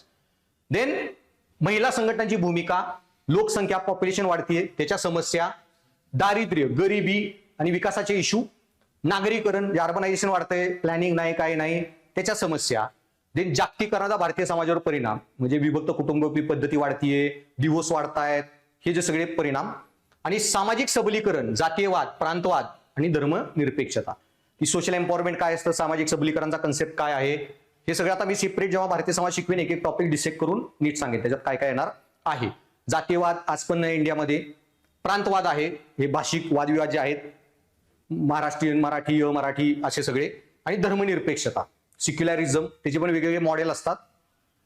American सिक्युलरिझम model, French सिक्युलरिझम model, जे सर्व धर्मनिरपेक्षता म्हणतात, आणि भारतातलं सिक्युलरिझम जे आहे सर्व धर्म समभाव, जे गांधी, नेहरू, आंबेडकरांच्या विचारातून आले, त्याचा काय फरक वगैरे असे जे कन्सेप्ट आहेत ते बघायचे. आणि त्याच्यानंतर तुम्हाला भारताचा भूगोल, त्याची ठळक वैशिष्ट्ये, सो प्रिलियमचाच पार्ट आहे मॅक्झिमम याच्यात, पण जागतिक प्रमुख नैसर्गिक साधन संपत्ती वितरण, दक्षिण आशिया आणि भारतीय उपखंड, ही जी साधन संपत्ती कशी विकसित झालेली आहे भारतामध्ये, मिनरल्स, माइन्स कुठं आहेत, तुमची सोलार एनर्जी कशी वेगवेगळ्या एरियात पडते आणि त्याचा काय परिणाम होता अर्थव्यवस्था, जंगल कशी डिस्ट्रीब्यूट आहेत, कोस्टल एरियाचा काय परिणाम होता आर्थिक विकासावर, असल्या सगळ्या गोष्टी.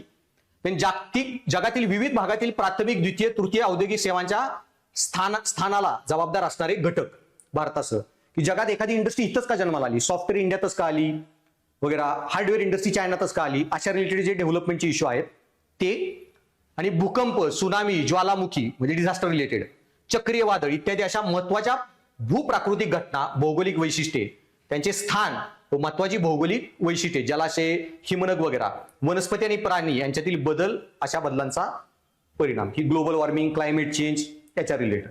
तो हा पार्ट जो आहे ना पूर्ण डायनेमिक आहे, ह्याला स्टॅटिक भूगोल म्हणून वाचायचंच नाही, करंट अफेअरच्या अँगलनी जे इश्यू आहेत ते. सो फॉर एक्झाम्पल तुम्हाला विचारत की सौर ऊर्जेचा भारतामध्ये कसा वेगवेगळा प्रभाव आणि त्याच्यामुळे सौर ऊर्जेची विकास होण्यात वेगवेगळ्या भौगोलिक रचनेचा कसा इम्पॅक्ट होतो. तो सगळ्यात जास्त सौर ऊर्जा भारतात कुठलं राज्य सगळ्यात चांगलं आहे सौर ऊर्जा मिळण्यासाठी? राजस्थान ऍक्च्युली नाहीये. सगळ्यात आयडियल राज्य आहे लद्दाख, पण तिथं धूळ नाही आणि ढग पण नाही, कंटिन्यू ओपन स्काय असतं आणि ह्यांना काही हिट नाही लागत, कडक ऊन असावं. खूप कमी उन्हाला पण सोलार एनर्जीच्या सेल्स काम करतात. ते ऑलरेडी पर्वतावर उंच ठिकाण आहे, सो खूप उंच सोलार हिट मिळते, ढग येत नाहीत, पाऊस नाही, वादळ तसल्याचा परिणाम नाही. राजस्थानमध्ये धूळ आला, सगळ्या त्या तुमच्या प्लेट्सवर धूळ साठली, फोटोसिंथेसिस सारखं ते पण इम्पॅक्ट होतं. सो मग अशा भौगोलिक रचनांचा कसा परिणाम आहे, पण मग आपण लद्दाखमध्ये का विकसित करू शकत नाहीये, इलेक्ट्रिसिटी तिथून का आणू शकत नाही, असले सगळे डेव्हलपमेंट इश्यूज जे असतात ते पेपर वगैरे मध्ये येतात, जे आम्ही तुम्हाला करंट अफेअर मध्ये असले इश्यू देऊ. सो त्याचाही काय एवढा इश्यू नाहीये सिलेबसमध्ये. मग त्याच्यानंतर तुमचा भारतीय संविधान, ऐतिहासिक पार्श्वभूमी वगैरे. आता हा जो पार्ट आहे ना पॉलिटी इकॉनॉमिक्स, तो आता मी स्किप करतो कारण आपला वेळ होत आलाय. इथिक्सचा फक्त थोडा इंट्रोडक्शन देईन मी, आणि उद्या जेव्हा क्लास इथिक्सचं लेक्चर होईल त्यावेळी फक्त पॉलिटी इकॉनॉमिक्स डिस्कस करून मग इथिक्सला जाईन. सो मग हा पॉलिटीचा पेपर पूर्ण त्याच्यात, कारण डिटेलमध्ये मला सांगावं लागेल कुठल्या कुठल्या गोष्टी आहेत. आणि नंतर तुमचा पेपर इकॉनॉमिक्सचे जे टॉपिक आहेत, अर्थव्यवस्थेचा पेपर, सायन्स टेक, त्याचे जे मुद्दे आहेत,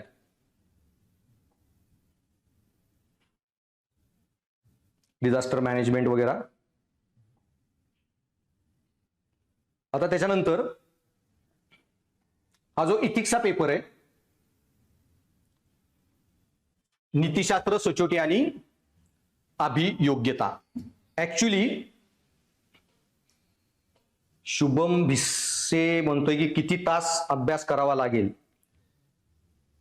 हा लय ओपन एंडेड प्रश्न आहे शुभम. किती तास ते तुमच्या ग्रास्पिंग वर आहे, बरेच फॅक्टर आहे, पण लिटरली ऍव्हरेज 8 तासाचा एक रूल म्हणतात. 8 तास तुमची झोप, खाणं पिणं, पूर्ण जिंदगी. 8 तास तुमचे फुल अभ्यास, 8 तासाची झोप, आणि राहिलेल्या 8 तासात तुमचं बेसिक. पण पॉईंट एवढाच आहे ना शुभम, आता ते गोष्टी खूप बोलू शकतो, तासभर लेक्चर घेऊ शकतो याच्यावर, पण आता एवढं सांगतो, तुम्ही किती तास अभ्यास केलाय ना दिवसामध्ये, एका महिन्यामध्ये, परीक्षेच्या आधी फरक पडत नाही. ही एक्झामच एवढी डिस्ट्रीब्युटेड आहे की हे पूर्ण वर्ष अभ्यास करून प्री देणार आणि त्याच्या पूर्ण पुढचा 1 वर्ष तुम्ही वर्षभर करा. ते किती कन्सिस्टंटली करताना त्याच्यावर ठरतं सिलेक्शन, ना की तुम्ही 2-3 महिने एक्झामच्या आधी भले 12-12 14 तास बसला अभ्यास करत. बघा तुम्हाला प्री आली ना किंवा मेन्स आली ना, पेटेत बघा चाच्या ह्याच्यावर टपरी पोरं दिसत नाही, गेली गायब झाली कुठेतरी. वर्षभर बघा नुसती गर्दी. तर 2 महिने अभ्यास करून काय होतं, वर्षभर काय करता ह्याच्यावर ठरतं सगळं. त्याचं अजून एक उदाहरण सांगायला, मग माझी मिसेसची मेन्स होती नोव्हेंबर महिना UPSCची. ऑक्टोबर महिना चालू, म्हणजे ऑक्टोबर बी नाही, पुढच्या रविवारी पेपर होता. गुरुवारी शुक्रवारी माझे हे जाणार होते वडील आई वगैरे, आणि त्याच्या आधी तिचा वेळ जाऊ नये म्हणून मी आईला बोलवलेलं की बाई कामवाली वगैरे आली तरी अशा गोष्टीत वेळ जाऊ नये अभ्यास करण्यासाठी. सो आई महिनाभर आधीच होती.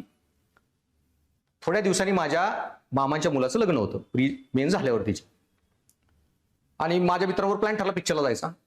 मी सांगितलं चाललोय पिक्चरला. मी गेलो पिक्चरला गेलो आणि आमचा एक मित्र आला नाही, मग आम्ही कॅन्सल केलं परत बघू म्हणून. त्यांना वाटलं गेला पिक्चरला 3-4 तास येत नाही. मी माघारी आलो, फ्लॅटच्या खिडकीतून बघतोय पुढच्या रविवारी पहिला पेपर होता ह्याचा लँग्वेज का एसे. ह्या दोघी माझी आई मिसेस सगळ्या साड्या बिड्या काढून बसलेल्या आणि त्यांचा प्लॅन चालला कुठली घालायची आणि काय करायचं. मी त्यांना एवढं झापलं आल्यावर तिला म्हणलं तुला तर बोलवलं मी, हिचा वेळ चालू नाही म्हणून, तुम्ही दोघी बसून चाललाय. 5 दिवसांनी मेन्स आहे म्हणलं, आणि तुम्हाला काय की मेन्स झाल्यावर लग्न महिन्यानी आहे, उत्सुकता. आता ते पोरी समजू शकतात त्याची उत्सुकता. मी लय झापलं, नंतर बसले अभ्यासाला, सगळं झालं. पण त्या वर्षी पोस्ट निघली direct all India 190 rank. Point हा आहे, कारण वर्षभर जी कन्सिस्टंटली अभ्यास केलेला असतो ना, 1 महिना आधी काय केलं आणि 1 आठवडा आधी काय केलं आणि 2 महिने काय केलं ह्यानी फरक पडत नाही. सो तू 7-8 तासच अभ्यास कर, पण वर्षभर कर. आणि असली जी स्पीसीज असते ना, MPSC भेटतात बरेच, UPSC मध्ये पण, की आता पोस्ट काढून गावाला जाणार आहे, फिरणार पण नाही गावाकडे, पुण्यातच राहणार, फुल अभ्यास करणार, हे करणार ते करणार, असल्या ह्याच्यात पडायचं. मस्त सगळे पाहुणे रावळे भेटायचे, चिला अभ्यास करायचा. ही लंबी प्रोसेस आहे. आणि बुद्धाचं एक वाक्य लक्षात ठेवायचं, परत 100 वेळा सांगेन. खूप महान तत्वज्ञान आहे त्यात इथिक्स शिकवताना. इंसान वही बन जाता है जो सोचता है वो है. पहिलं तर अशा लोकांच्या बरोबरच राहायचं नाही अजिबात, जे निगेटिव्ह आहेत. एखादा अजिबात अभ्यास करत नसेल चालेल, निम्म्या वेळ चहाच पेत टपरीवर, पण कॉन्फिडन्स पाहिजे त्याच्यात पोस्ट काढायचा. अशी जी असतात ना त्यांच्याबरोबर राहायचं. म्हणजे सारखे डिप्रेशनमध्ये रडतायत ना, लांब राहायचं. लिटरली सांगतो, या गोष्टींचा प्रभाव तुम्हाला लॉंग टर्म मध्ये कळेल. त्या दिवशी एक क्लासला पोरगा 2-4 दिवस आला नव्हता. 4 दिवस आला परत क्लासला. त्याला म्हणलं कुठं होता, म्हणे सर एक चुलत भावाचं लग्न होतं. मी म्हणलं तुझं राहील लग्न, पोस्ट नाही निघली तर. मला नाही सर आपली निघणार आहे post. Confidence over confidence doesn't matter, पण अशी पोरांच्या कॉन्टॅक्टमध्ये राहायचं. माझे मिसेस एक बॅचमेट आहेत, हे महादेव धारुरकर सर म्हणून, त्यांचेच बॅचमेट आपले गव्हर्नरचे ADC आहेत अभयसिंह देशमुख IPS. एका रूम मध्ये 5-6 जण राहत होती पेटेत. सगळ्यांच्या पोस्ट निघल्या A to Z प्रत्येकाची. ते कळलं असतं. सो किती करता नाही असल्या भानगडीत पोटा, कन्सिस्टंट करा. 7-8 तास, 3-4 तास मस्त सगळे दोस्त बीस पाहुणे रावळे सगळी लग्न बिग्न मैती बिती सगळे अटेंड करायचं. असं नाही तुमची पोस्ट निघली, 1 जण आला नाही सत्काराला, पाहुणा रावळा, कुणाची लग्न अटेंड केली नाहीत म्हणून. सो एवढं लक्षात ठेवा, कन्सिस्टन्सी मॅटर नॉट इंटेन्सिटी. 7-8 तास पण रेग्युलर अभ्यास, क्लास रेग्युलर, सांगितलेल्या गोष्टी रेग्युलर. ओके. सो सचिनचा जो मुख्य प्रश्न होता, आता नीतिशास्त्र सचोटी अभियोग्यता. आता ह्या पेपरचा मॅटर हा आहे ना, की आयोगाला त्याचा अर्थ नाही काढला. कॅमेरा सांगतो, कारण इथिक्स इंटिग्रिटी ऍप्टिट्यूड त्याच्यामध्ये इथिक्स नीतिशास्त्र, पण इंटिग्रिटीचा अर्थ सचोटी होत नाही. इंटिग्रिटीचा अर्थ आहे विश्वासार्हता, अखंडता, एकात्मता. बेसिकली इंटिग्रिटी म्हणजे काय, इंटिग्रल. इथिक्स मध्ये इंटिग्रेशन वाचलंय तुम्ही, सॉरी मॅथमॅटिक्स मध्ये इंटिग्रेशन डिफरन्सिएशन. इंटिग्रेशन काय होतं, सो बेसिकली इंटिग्रेशन चा जो अर्थ होता, आणि इथिक्स मध्ये हे शिकायचं असतं की टर्म्स काय पेपर आहे त्याचं फक्त सांगायला. हे होतं लॅक ऑफ इंटिग्रिटी. हे आहे इंटिग्रिटी. आणि हा जो मॅथ्स मधला अर्थ आहे ना, तोच इथिक्समध्ये आहे. इंटिग्रेशन. तुमच्या कॅरेक्टरमध्ये गॅप नाही. तुमचं कॅरेक्टर अखंड आहे, एकात्मकता आहे तुमच्या कॅरेक्टरमध्ये. म्हणजे काय? मी पंक्च्युअलिटी, वक्तशीरपणा. वक्तशीरपणामध्ये गॅपच नाही म्हणजे काय? मी आयुष्यातली प्रत्येक गोष्ट वक्तशीरपणे करतो. क्लासला वक्तशीर येतो, झोपतो वक्तशीरपणे, लायब्ररीत वक्तशीरपणे जातो, सगळ्या गोष्टी टाइमवर करतो. आयुष्यातली प्रत्येक गोष्ट तुम्ही अखंडपणे, एकात्मकतापणे, एकच रूलनी करता. मग युधिष्ठिर, मी खोटं बोलत नाही, खरंच बोलतो. गांधीने विचारला तुम्हाला जगाला काय संदेश आहे? गांधीचं एकच वाक्य होतं, माय लाईफ इज माय मेसेज. जे सांगायचं ना तसाच जगलो. हे होते अखंडता, एकात्मता. सचोटी म्हणजे काय? त्याचा बेसिक अर्थ इथिक्स मध्ये लय उदाहरण दिन नंतर, पण एक पिक्चर आहे याचा. अक्षय कुमार, अमिताभ बच्चन, तुषार कपूर वगैरेचा जुना आहे, खाकी म्हणून. त्या पिक्चरमध्ये एका टेररिस्टला न्यायचं असतं, त्याच्यावर असा पिक्चर आहे. एंडला अमिताभ बच्चनला ऑनेस्ट इंटिग्रल अधिकारी दाखवलेला आहे, पोलीस अधिकारी. आणि शेवटी अक्षय कुमार वाटतं हे काहीतरी झोल केलेला आहे, आणि मग तो त्याला अक्यूज करतो की तू काहीतरी गडबड केली.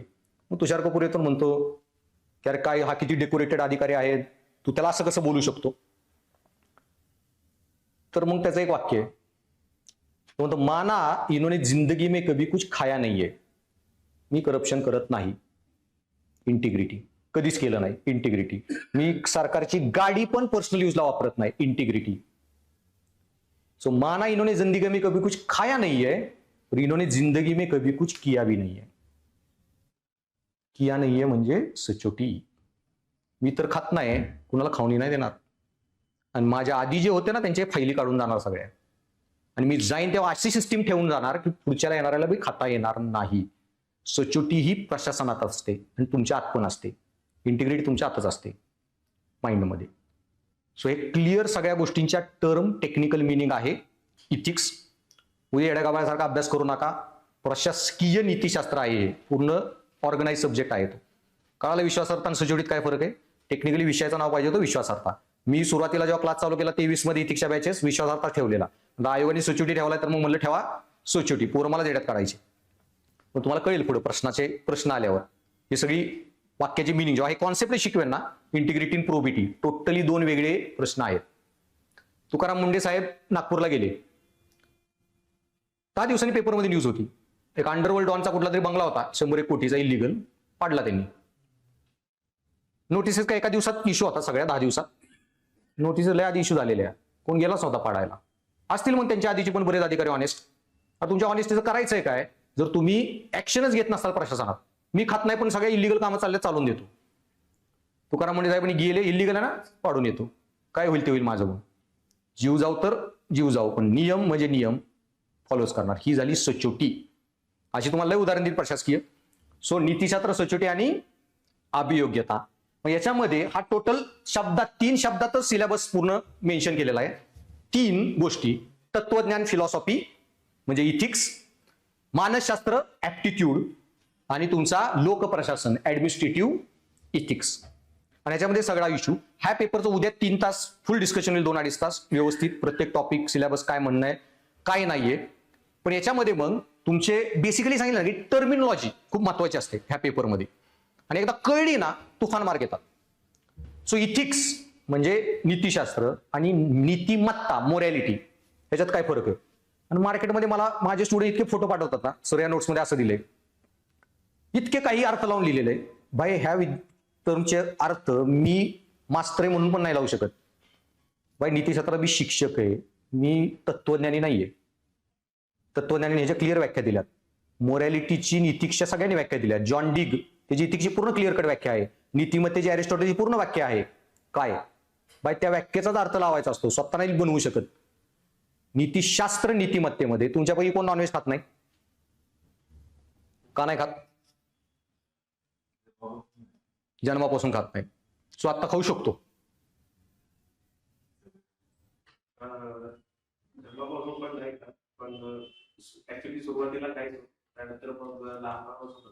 का केलं?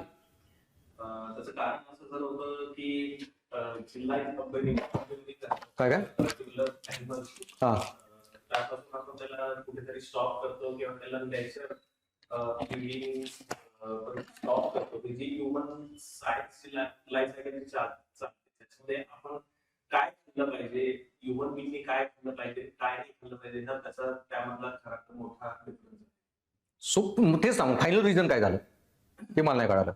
फायनल रिझल्ट ह्याच्यासारखेच आहे की जर ह्युमन बीइंग असेल, जो 2 हात पाय असलेला व्यक्ती जो आहे त्यांनी कशा पद्धतीचं राहिलं पाहिजे आणि काय पद्धतीचं खाल्लं पाहिजे की जेणेकरून त्याच्यावरती काय चांगले परिणाम होतील. सो आयुष्यावर म्हणजे आपल्या आरोग्यावर काय परिणाम होतील. ठीक आहे. मग तुला जर उद्या एखाद्या वैज्ञानिकाने असा रिसर्च दिला, त्याचं म्हणणं असं की आपल्यावर काय परिणाम होतील आयुष्यावर, त्याच्यावर की नॉनव्हेज खाण्याचे खूप फायदे आहेत, खाऊ शकतो का. असं त्याच्यावरती आपल्याला उत्तर असं करता येईल की व्हेज मध्ये पण त्याच्यावरती त्याचे जास्त बेनिफिट्स आहेत. पण उद्या असं कळलं की व्हेजपेक्षा नॉनव्हेजचे जास्त बेनिफिट्स आहेत, खाऊ शकतो. पॉईंट हाच आहे. मग नीतिशास्त्रामध्ये तुम्ही एखादी गोष्ट करताना ते शास्त्र कोणतरी बाहेरून देतं. नीतिशास्त्र म्हणून तुम्ही एखादी गोष्ट करता बाह्य नियमांमुळे. म्हणजे काय, मी नॉनव्हेज खात नाही कारण माझा धर्म अलाउड करत नाही, मी जैन आहे, वारकरी आहे, वेदांतिक आहे वगैरे, घरात अलाउड नाही.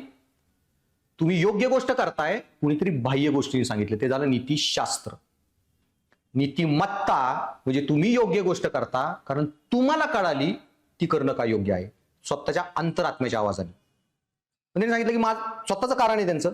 बरेच लोक म्हणतात मला टेस्ट आवडत नाही, स्मेल आवडत नाही, एकदा जनावराला कापताना बघितलं, रक्तपात खूप झाला. हे स्वतःचं मत आहे, हे नीतिमत्तेत येत नाही. काही एका पोरीने सांगितलं मी एकदा जनावराला मारताना बघितलं, खूप त्याला त्रास झाला. मग म्हणलं उद्या विज्ञानाने अशी मेथड काढली की त्याला बिना तडपवता मारायचं. आता स्वीडनमध्ये एक मेथड आली, सुसाईड पॉड आहेत आयर्लंडमध्ये, ज्याला आत्महत्या करायची ना त्यांच्या पॉड ऑर्डर करायचा, कंपनी सप्लाय करते, पॉडमध्ये बसायचं, मस्त गाणी बिनी पावडीची टाळ लावायची, पडायचं, एक बटन दाबायचं, गॅस येतो, नायट्रोजन ऑक्साईड तो, आणि लाफिंग गॅस काय नायट्रिक ऑक्साईड वगैरे, हसत हसत तुम्ही कोमात जाणार मारणार. कोंबड्या तशा मारू शकतो आपण. व्हेजिटेरियनचे फायदे आहेत नॉनव्हेजचे. उद्या सांगितलं नॉनव्हेजचे फायदे आले, खायला लागतात. ही नीतिमत्ता येत नाही. नीतिमत्ता म्हणजे काय, मला स्मेल आवडत नाही, टेस्ट आवडत नाही, एकदा दिल्लीला करीमशाह हॉटेलमध्ये जाऊन खावा, मुघलांची शाही कुक आहेत, आज पण बनवतात जेवण, त्यांची डिसेंडंट जामा मस्जिद जवळ, टेस्टच बदलेल जिंदगीतली, खायला लागचाल. बाय अंतरात्म्याचा आवाज म्हणजे काय, प्रत्येक जनावराला जगण्याचा अधिकार आहे, माझी सुख दुसऱ्याच्या दुःखातून असली नाहीत पाहिजेत. या तत्वावर जर गोष्ट करत असाल तीच येते फक्त नीतिमत्ता. आता याच्यानंतर क्लासमध्ये खूप उदाहरण देईल, बरेच एक्झाम्पल बघू, पण ह्या क्लिअर कट टर्म्स आहेत, ह्या तुम्हाला नीट कळल्या पाहिजेत नीतिशास्त्रात, आणि त्याचं काय बघायची गरज नाही. क्लासमध्ये माझा हाच विषय व्यवस्थित शिकवेन. सो तत्वज्ञान हे, आणि याच्यामध्ये मग बेसिकली कुठले कुठले विषय आहेत. सो 3 पार्टमध्ये सिलेबस आहे. फिलॉसॉफीमध्ये नीतिशास्त्र, मानवी संवाद, मानवी कृती, नीतिमत्तेचे सार, निर्धारक परिणाम, नैतिकतेचे पैलू.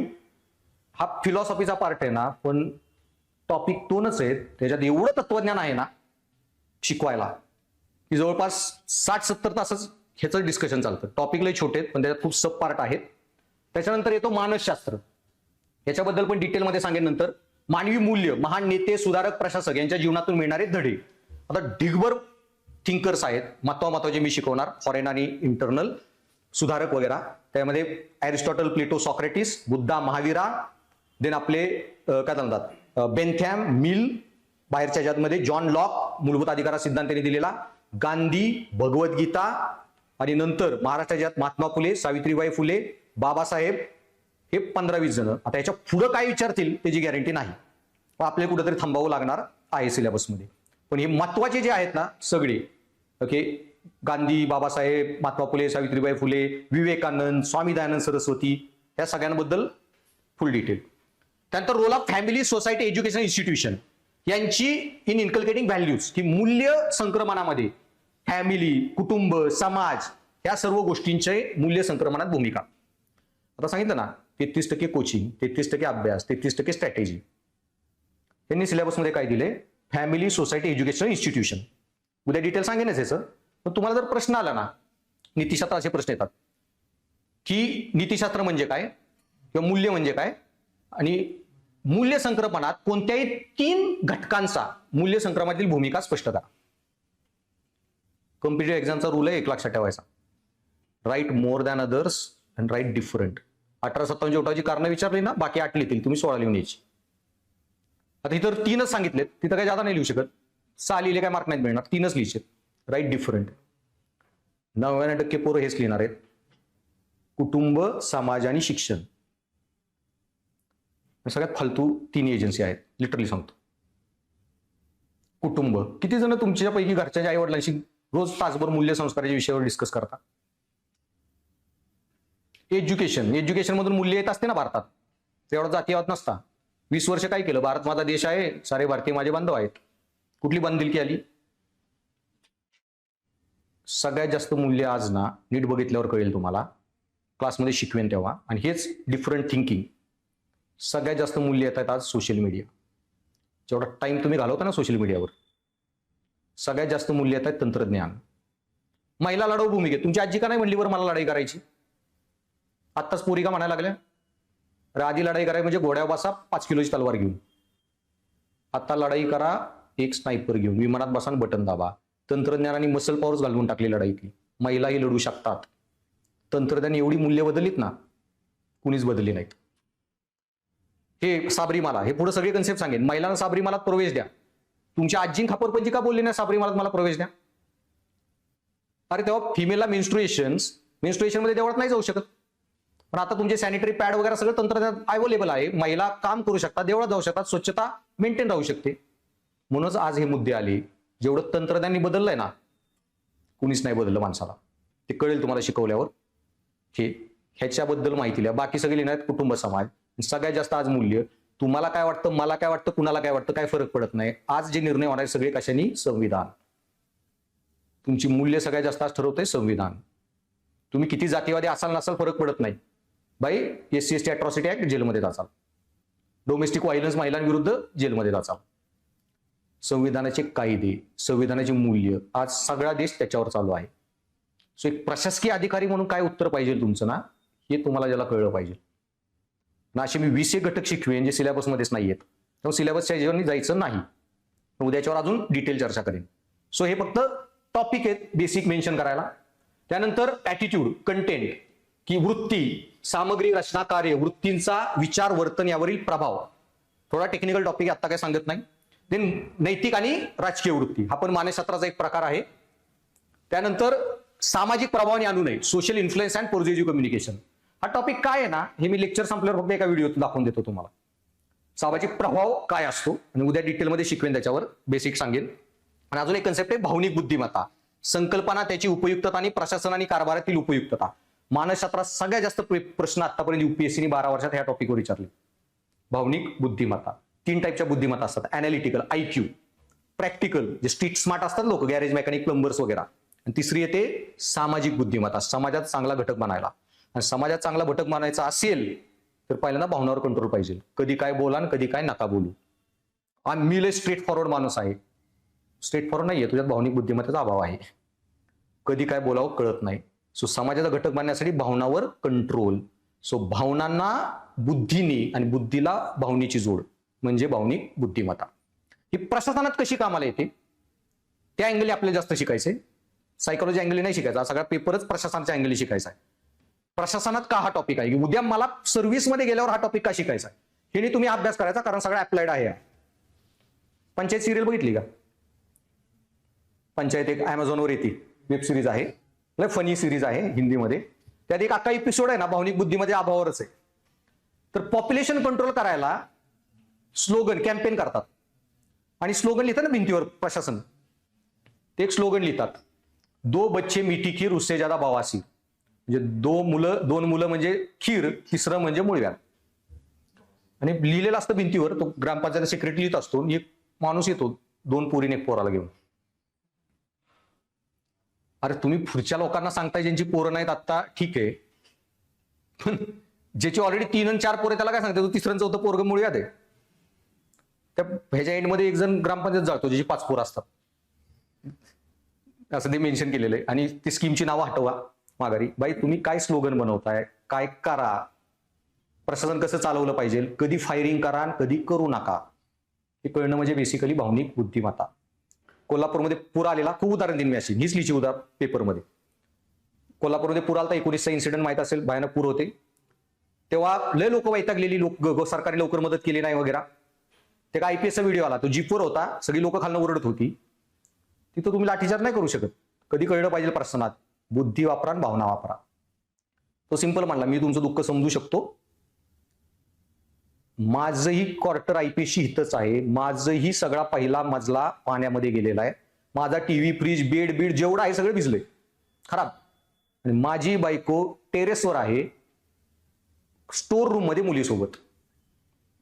लोक म्हणले आपल्या एवढाच बुडलेला, ह्याला काय शिव्या घाला आणि काय करा. सो कधी प्रस्थानात बळ वापरा, कधी बुद्धी वापरा, कधी भावना वापरा, कधी नीट बोलून काम करून घ्या, हे कळणं. सो पुढे तो कन्सेप्ट खूप डिटेलमध्ये शिकवलाय, भारी कन्सेप्ट आहे हा. त्याच्यानंतर तुमचा प्रशासकीय नीतीशास्त्र. आता याच्यामध्ये ऍडमिनिस्ट्रेटिव्ह इथिक्सचा सगळा पार्ट आहे, की प्रशासकीय अधिकारी म्हणून तुम्हाला कुठली मूल्य लागतात. त्याच्यामध्ये नागरी, सार्वजनिक नागरी सेवा मूल्य, लोक प्रशासनातील नैतिक आचरण. आणि सिलेबस बघत गेला ना तुम्ही, उद्या सगळे पॉईंट सांगेल, पण त्यांनी 11-12 मूल्य दिलेली सिलेबसमध्ये. ती कुठली आहेत तर कारभारातील सचोटी, ओके, देन तुमचं उत्तरदायित्व, प्रशासनातील उत्तरदायित्व, प्रशासनातील सचोटी, लोकसेवेची संकल्पना, माहितीची देवाणघेवाण, प्रशासनातील पारदर्शकता, परत नागरिकांची सनद, सिटीजन चार्टर वगैरे. त्याच्यानंतर पुढे हे टेक्निकल टॉपिक आहे, तुम्हाला कधीच ऐकले नसतील कारण पूर्ण हा पेपरच वेगळा आहे, पण लय भारी पेपर आहे. आणि नागरी सेवेतील पायाभूत मूल्ये, विश्वासार्हता, इंटिग्रिटी, निपक्षपातीपणा, इम्पार्शालिटी, तटस्थता, वस्तुनिष्ठता, लोकसेवेला समर्पण, सहवेदना, दुर्बल घटकांमधील सहिष्णुता, करुणा. अख्खा सिलेबस बघितला ना तुम्हाला मिळतील एक 11-12 मूल्य त्यांनी दिलेली. 11, 12, 13 दिले, 13. मी हे सोडून अजून एवढी मूल्य आहेत ना जी सिलेबसमध्ये नाहीत, पण ज्याच्यावर प्रश्न आलेले आहेत. UPSC एक प्रश्न आलाय, along with being ethically competent, bureaucrat must be professionally competent.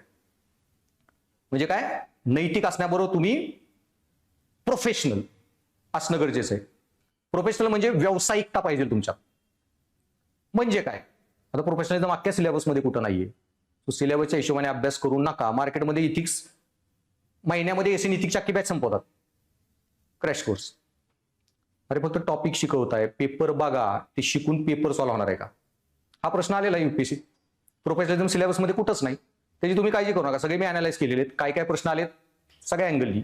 आता प्रश्नच असणार नाही जो आपण हार्डली एखादा येईल की जो शिकवला नाही क्लासमध्ये.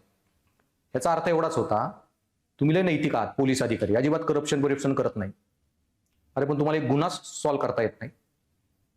मिलिटरीमध्ये आहात, शूर अधिकारी आहात मिलिटरीमधली, बंदुकीची एक गोळी जाग्यावर लागत नाही, शूरता दाखवायला गेला पहिली गोळी लागून मेला. अरे भाई नैतिकतेला करायचं काय पहिल्यांदा, शूरतेला तुमचे प्रोफेशनलिझम, व्यावसायिकता तुमच्यात आहे का एक अधिकारी म्हणून. कलेक्टरला ऑनेस्ट आहे, कायदाच कळत नाहीये. म्हणजे उदाहरण देईन, आमची एक जमिनीची केस होती, बरेच दिवस डिसिजन व्हायना, माझे वडील सारखे जात होते, तहसीलदार ऍक्शन डिसिजन घ्यायना. मला माझ्या गावातले एक तलाठी मित्राचा फोन आला, ते म्हणे बघ तुझे वडील सारखे जात आहेत तहसीलदारकडे. विचारलं वडिलांना अशाची केस आहे. मी गेला DC, स्टुडंटच होता साताराचा. फोन सकाळ सकाळ त्यांनी लावला DCला फोन, तहसीलदार पळतच घरी. मग काय मुद्दा, मी पण जाऊन भेटलो, म्हणे तुमचा हा मॅटर एवढा कॉम्प्लिकेट, आम्हाला ह्याच्यात माहितच नाही काय निर्णय घ्यायचा. त्यांनी मग गायडन्ससाठी DCला मार्गदर्शन मागितलं, डेप्युटी कलेक्टरला. त्याला जाऊन भेटलो, तुम्हाला मलाही माहित नाही. त्याने मार्गदर्शन कलेक्टरला पाठवलं. कलेक्टर गेलो, त्यालाही माहित नाही काय कॉम्प्लिकेशन. कलेक्टरनी मंत्रालयात पाठवलं, रेव्हेन्यू मंत्र्याकडे. तिथं गेलो, नशीब त्यांना माहित तरी होतं. आता म्हणलं मला काय सुप्रीम कोर्टात जावं लागतंय मार्गदर्शनाला. अरे तुम्हाला तुमच्या कायद्याचा अर्थ लागत नाही, प्रशासनातील व्यावसायिकतेचा अभाव, प्रोफेशनॅलिझम. पोलीस आहे ना, पहिले गुन्हे सोडवा, प्रामाणिकता पण लागते. Along with being ethically competent, professional. मग इथिकल आहात पण प्रोफेशनल नाही, प्रोफेशनल आहात पण इथिकल नाही, म्हणजे याला कायद्याला भारी कळतो, नैतिकता नाही. पैसे कसे खायचे त्याला व्यवस्थित करणार आहे कायद्याचा वापर करून. दोन्ही असेल तर फायदे काय. सो अशी बरीच मूल्य ज्याच्यावर सिलेबसमध्ये मेन्शन नाही, खूप महत्वाचा आहे टॉपिक. आणि मग तुमचं अजून आंतरराष्ट्रीय संबंधातील मुद्दे हा एक सिलेबसचा वेगळा टॉपिक आहे. कॉर्पोरेट गव्हर्नन्स म्हणजे खाजगी क्षेत्रामध्ये नैतिकतेचे नियम, हा टॉपिक तुम्हाला काय आहे एवढंच फक्त सांगतो. आता तुम्ही जे निम्मी कामं करताय ना, ही कामं ही प्रायव्हेटवाली पण लोक करतात. SBI आणि बँक ऑफ महाराष्ट्र चालवणे आणि ICICI HDFC सेमच काम आहे. SEBI चालवणे, प्रायव्हेट सेक्टर रेग्युलेट करता. IRDA चालवणे, प्रायव्हेट सेक्टर रेग्युलेट करता. ओके, तुमचं TRTIचं म्युझियम आहे माहिती नाही तर, टारी ट्रायबल अफेअर रिसर्च इन्स्टिट्यूट आहे एक, तिथं म्युझियम आहे, माहिती आहे का तिथं म्युझियम आहे? कोण बघायला जाणार आहे तिथं? अरे मग म्युझियम तुमचं सरकारसाठी लोड होईल. याची ऍड कशी करता आली पाहिजे, लोक म्युझियम बघायला आली पाहिजेत, सरकारसाठी पैसा कसा बनवा, एक प्रायव्हेट कंपनीवाले जसे करतायत तसे तुम्हाला देश चालवता येतो का? तुमचं बेसिकली कॉर्पोरेट गव्हर्नन्स, खाजगी कंपनीचे व्यवस्थापन, त्या अँगलनी तो एक टॉपिक आहे. आणि ह्या सगळ्या सिलेबसमध्ये जे शिकला त्याच्यावर शेवटी येणार आहेत केस स्टडी, अर्धा पेपर. त्याची काळजी करू नका, इतकं उत्तर तुमच्याकडे लिहिलं असेल ना, काही केस स्टडी आली तरी, केस स्टडी कोणी प्रेडिक्ट करू शकत नाही, पण काही येऊ द्या, लिहिणं तुम्हाला येणारच. आणि हेच 2 सांगितलं ना, स्टॅटिक पेपर आहेत, व्यवस्थित समजले 140-150 मारता येतात. आणि हे दोन्ही मी शिकवणार, त्यामुळे तुम्ही त्याचं तर टेन्शन घेऊ नका. सो आता याच्यानंतर राहिलेले मुद्दे मी उद्या डिस्कस करेन. नीतिशास्त्राचं लेक्चर होईल, परवा इतिहासाचं होईल, सगळ्याचे एक डेमो ऑर्गनाईज करत जाऊन नंतर मग एक विषय तुमचा डायरेक्ट चालू. सो त्याच्यानंतर एक आपल्या मेघा मॅडम ज्या आहेत त्या थोडा इंटरॅक्शन करतील, ज्या डेप्युटी डायरेक्टर इंडस्ट्री, त्यांचं सिलेक्शन झालं. पण ह्याच्यात एक मी टॉपिक सांगितलेलं ना, असे खूप व्हिडिओ दाखवेन, 100-150 व्हिडिओ आहेत माझ्याकडे इथिक्सचे, कन्सेप्ट कळायला. सो सामाजिक प्रभावाने आणू नये म्हणून एक कॉन्सेप्ट आहे की लोकांचा आजूबाजूच्या तुमच्या वृत्तीवर कसा परिणाम होतो, मूल्यांवर, वागण्यावर. आणि हे खूप सायकोलॉजी रिसर्च टॉपिक आहे, सोशल सायकोलॉजी, सामाजिक मानसशास्त्रातले. तर बेसिक काय इश्यू की तुम्ही एखाद्या ह्याच्यामध्ये काय त्याला म्हणतात, रस्त्याने चाललाय, एखाद्या माणसाचा ऍक्सिडेंट झालाय, रस्त्यावर कोणच नाहीये, तुमच्या पुढे ऍक्सिडेंट झाला, तुम्ही मदत कराल. हेच जर तिथं 8-10 माणसं असतील ना, सगळे बघतायत, तुम्ही जाऊन बघचाल, मदत करायचं नाही, किंवा पुढे गाडीवर चालाय, आपलं कामाला निघून जायचा. फक्त लोक आहेत का नाही आहे त्याच्यावर तुमच्या मदत करण्याच्या वृत्तीवर तो परिणाम. सो बेसिकली मग सोशल सायकोलॉजी हा जो रिसर्च आहे त्याच्यामध्ये यांनी काय केलं की त्या व्हिडिओमध्ये लिफ्टमध्ये एक माणूस उभा आहे, बाहेरून 4 माणसं पाठवली, लिफ्टचा दरवाजा ओपन केला की आपण काय करतो, लिफ्टच्या अपोजिट साईडला तोंड करून उभं राहतो. ह्यांना सांगितलं की लिफ्टमध्ये काय म्हणतात की उलट तोंड करून उभं राहा, दरवाजाकडे नको. त्या आतला जो माणूस होता त्याचं काय झालं किंवा त्याच्यावर काय परिणाम झाला. Is a candid star. These folks who are entering, man with a white shirt, the lady with a trench coat, and subsequently one other member of our staff. आत एक माणूस आहे, 4 जण बाहेरून गेले. And you'll see how this man in the trench coat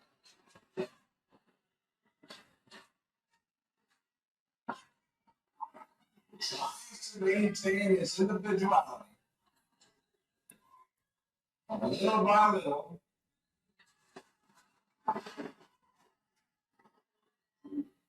he looks at his watch, but he's really making an excuse for turning just a little bit more to the wall. Now we'll try it once again.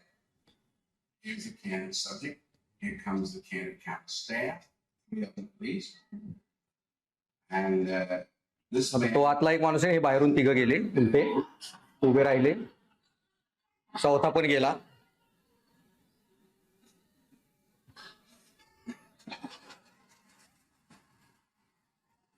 Basically हा 7था topic आहे, सामाजिक प्रभाव. त्याच्यात बऱ्याच processes आहेत, अनुरूपता, अनुपालन, आज्ञापालन. आता हॅटवाला जो आहे तो आणि बाकीचे एक्सपेरिमेंटचे लोक आहेत. Charlie closes the door. A moment later, you open the door, everybody's changed positions.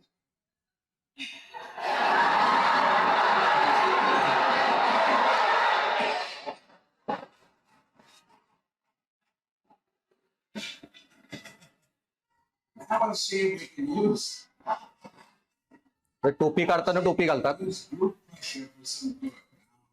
In a moment, on Charlie's signal, everybody turns forward. Very close. They take off their hats. And now, do you think we could reverse the procedure? What?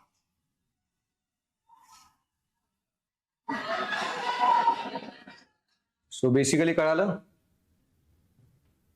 काय सामाजिक प्रभाव concept काय आहे. असे अजून बरेच video आहेत, त्याच्या 7-8 प्रोसेस येतात, त्या सगळ्या उद्या मी काय ओव्हरव्ह्यू देईन, काय काय शिकायचंय. अनुरूपता, आज्ञापालन, परत अनुपालन, आंतरिकीकरण, भावनिक ओळख, प्रत्येक वेगवेगळ्या कन्सेप्ट, त्याचे बरेच व्हिडिओ वगैरे पण दाखवेन. सो सामाजिक प्रभाव आणि प्रशासनात कसा पडतो, त्याचा काय लॉजिक आहे ते सगळं उद्या सांगेन.